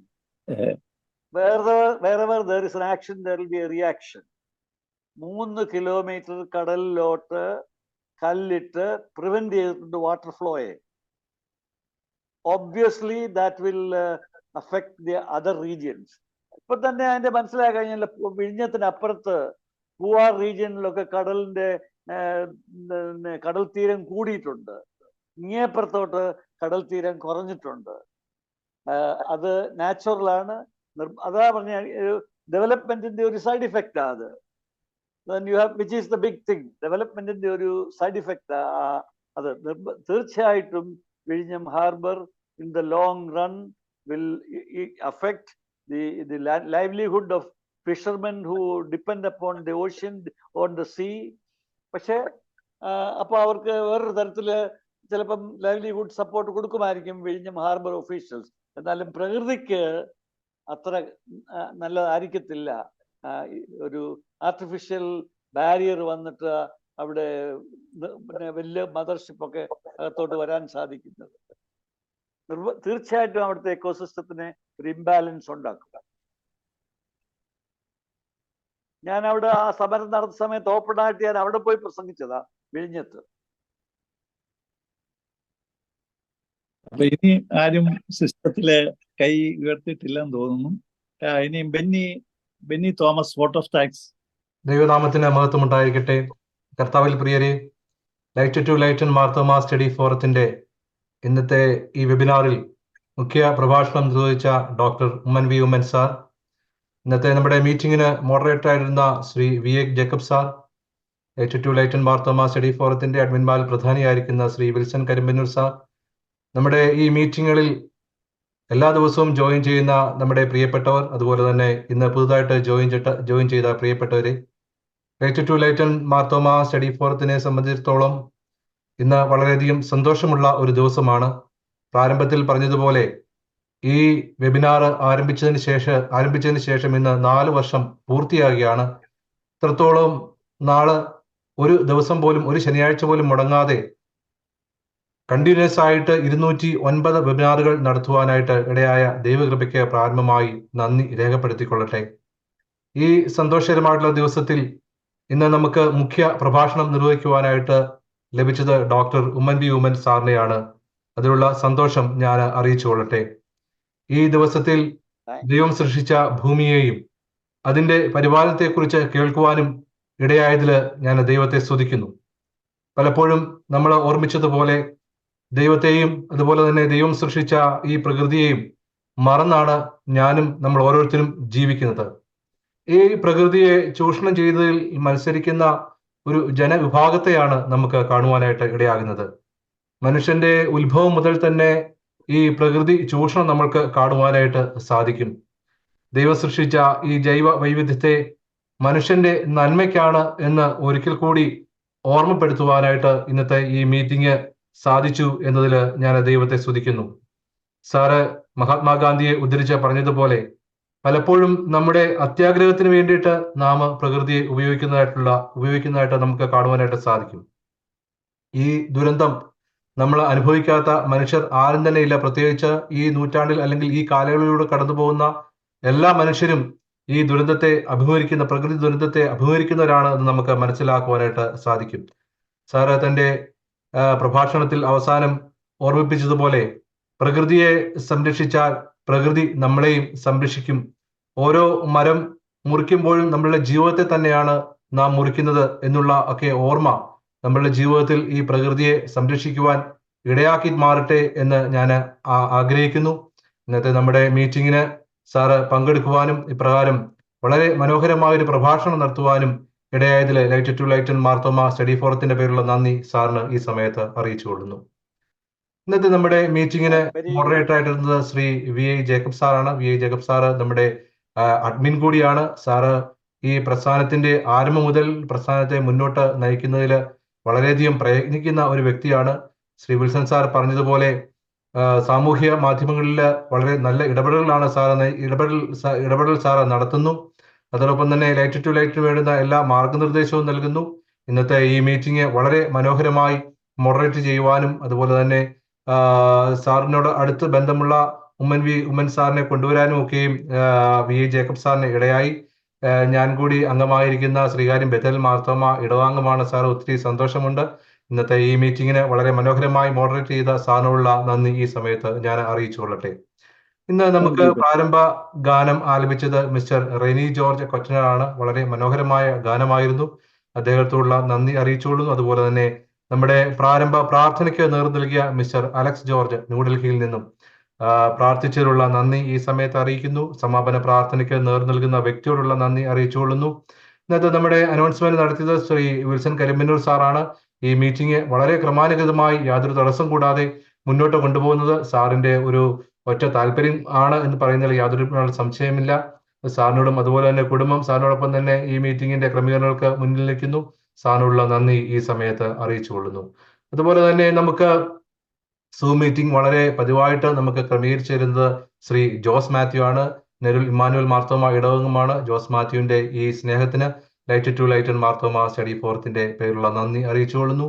ഇന്നത്തെ ഈ മീറ്റിംഗിന് പങ്കെടുത്ത ബഹുമാനപ്പെട്ട അച്ഛന്മാര്, നമ്മുടെ സഭാ സെക്രട്ടറി അച്ഛൻ, അതുപോലെ തന്നെ ഡി സുനിലച്ഛൻ, രാജുവഞ്ചേരി അച്ഛൻ, അങ്ങനെ പല വൈദികർ ഈ മീറ്റിംഗിൽ പങ്കെടുക്കുകയുണ്ടായി.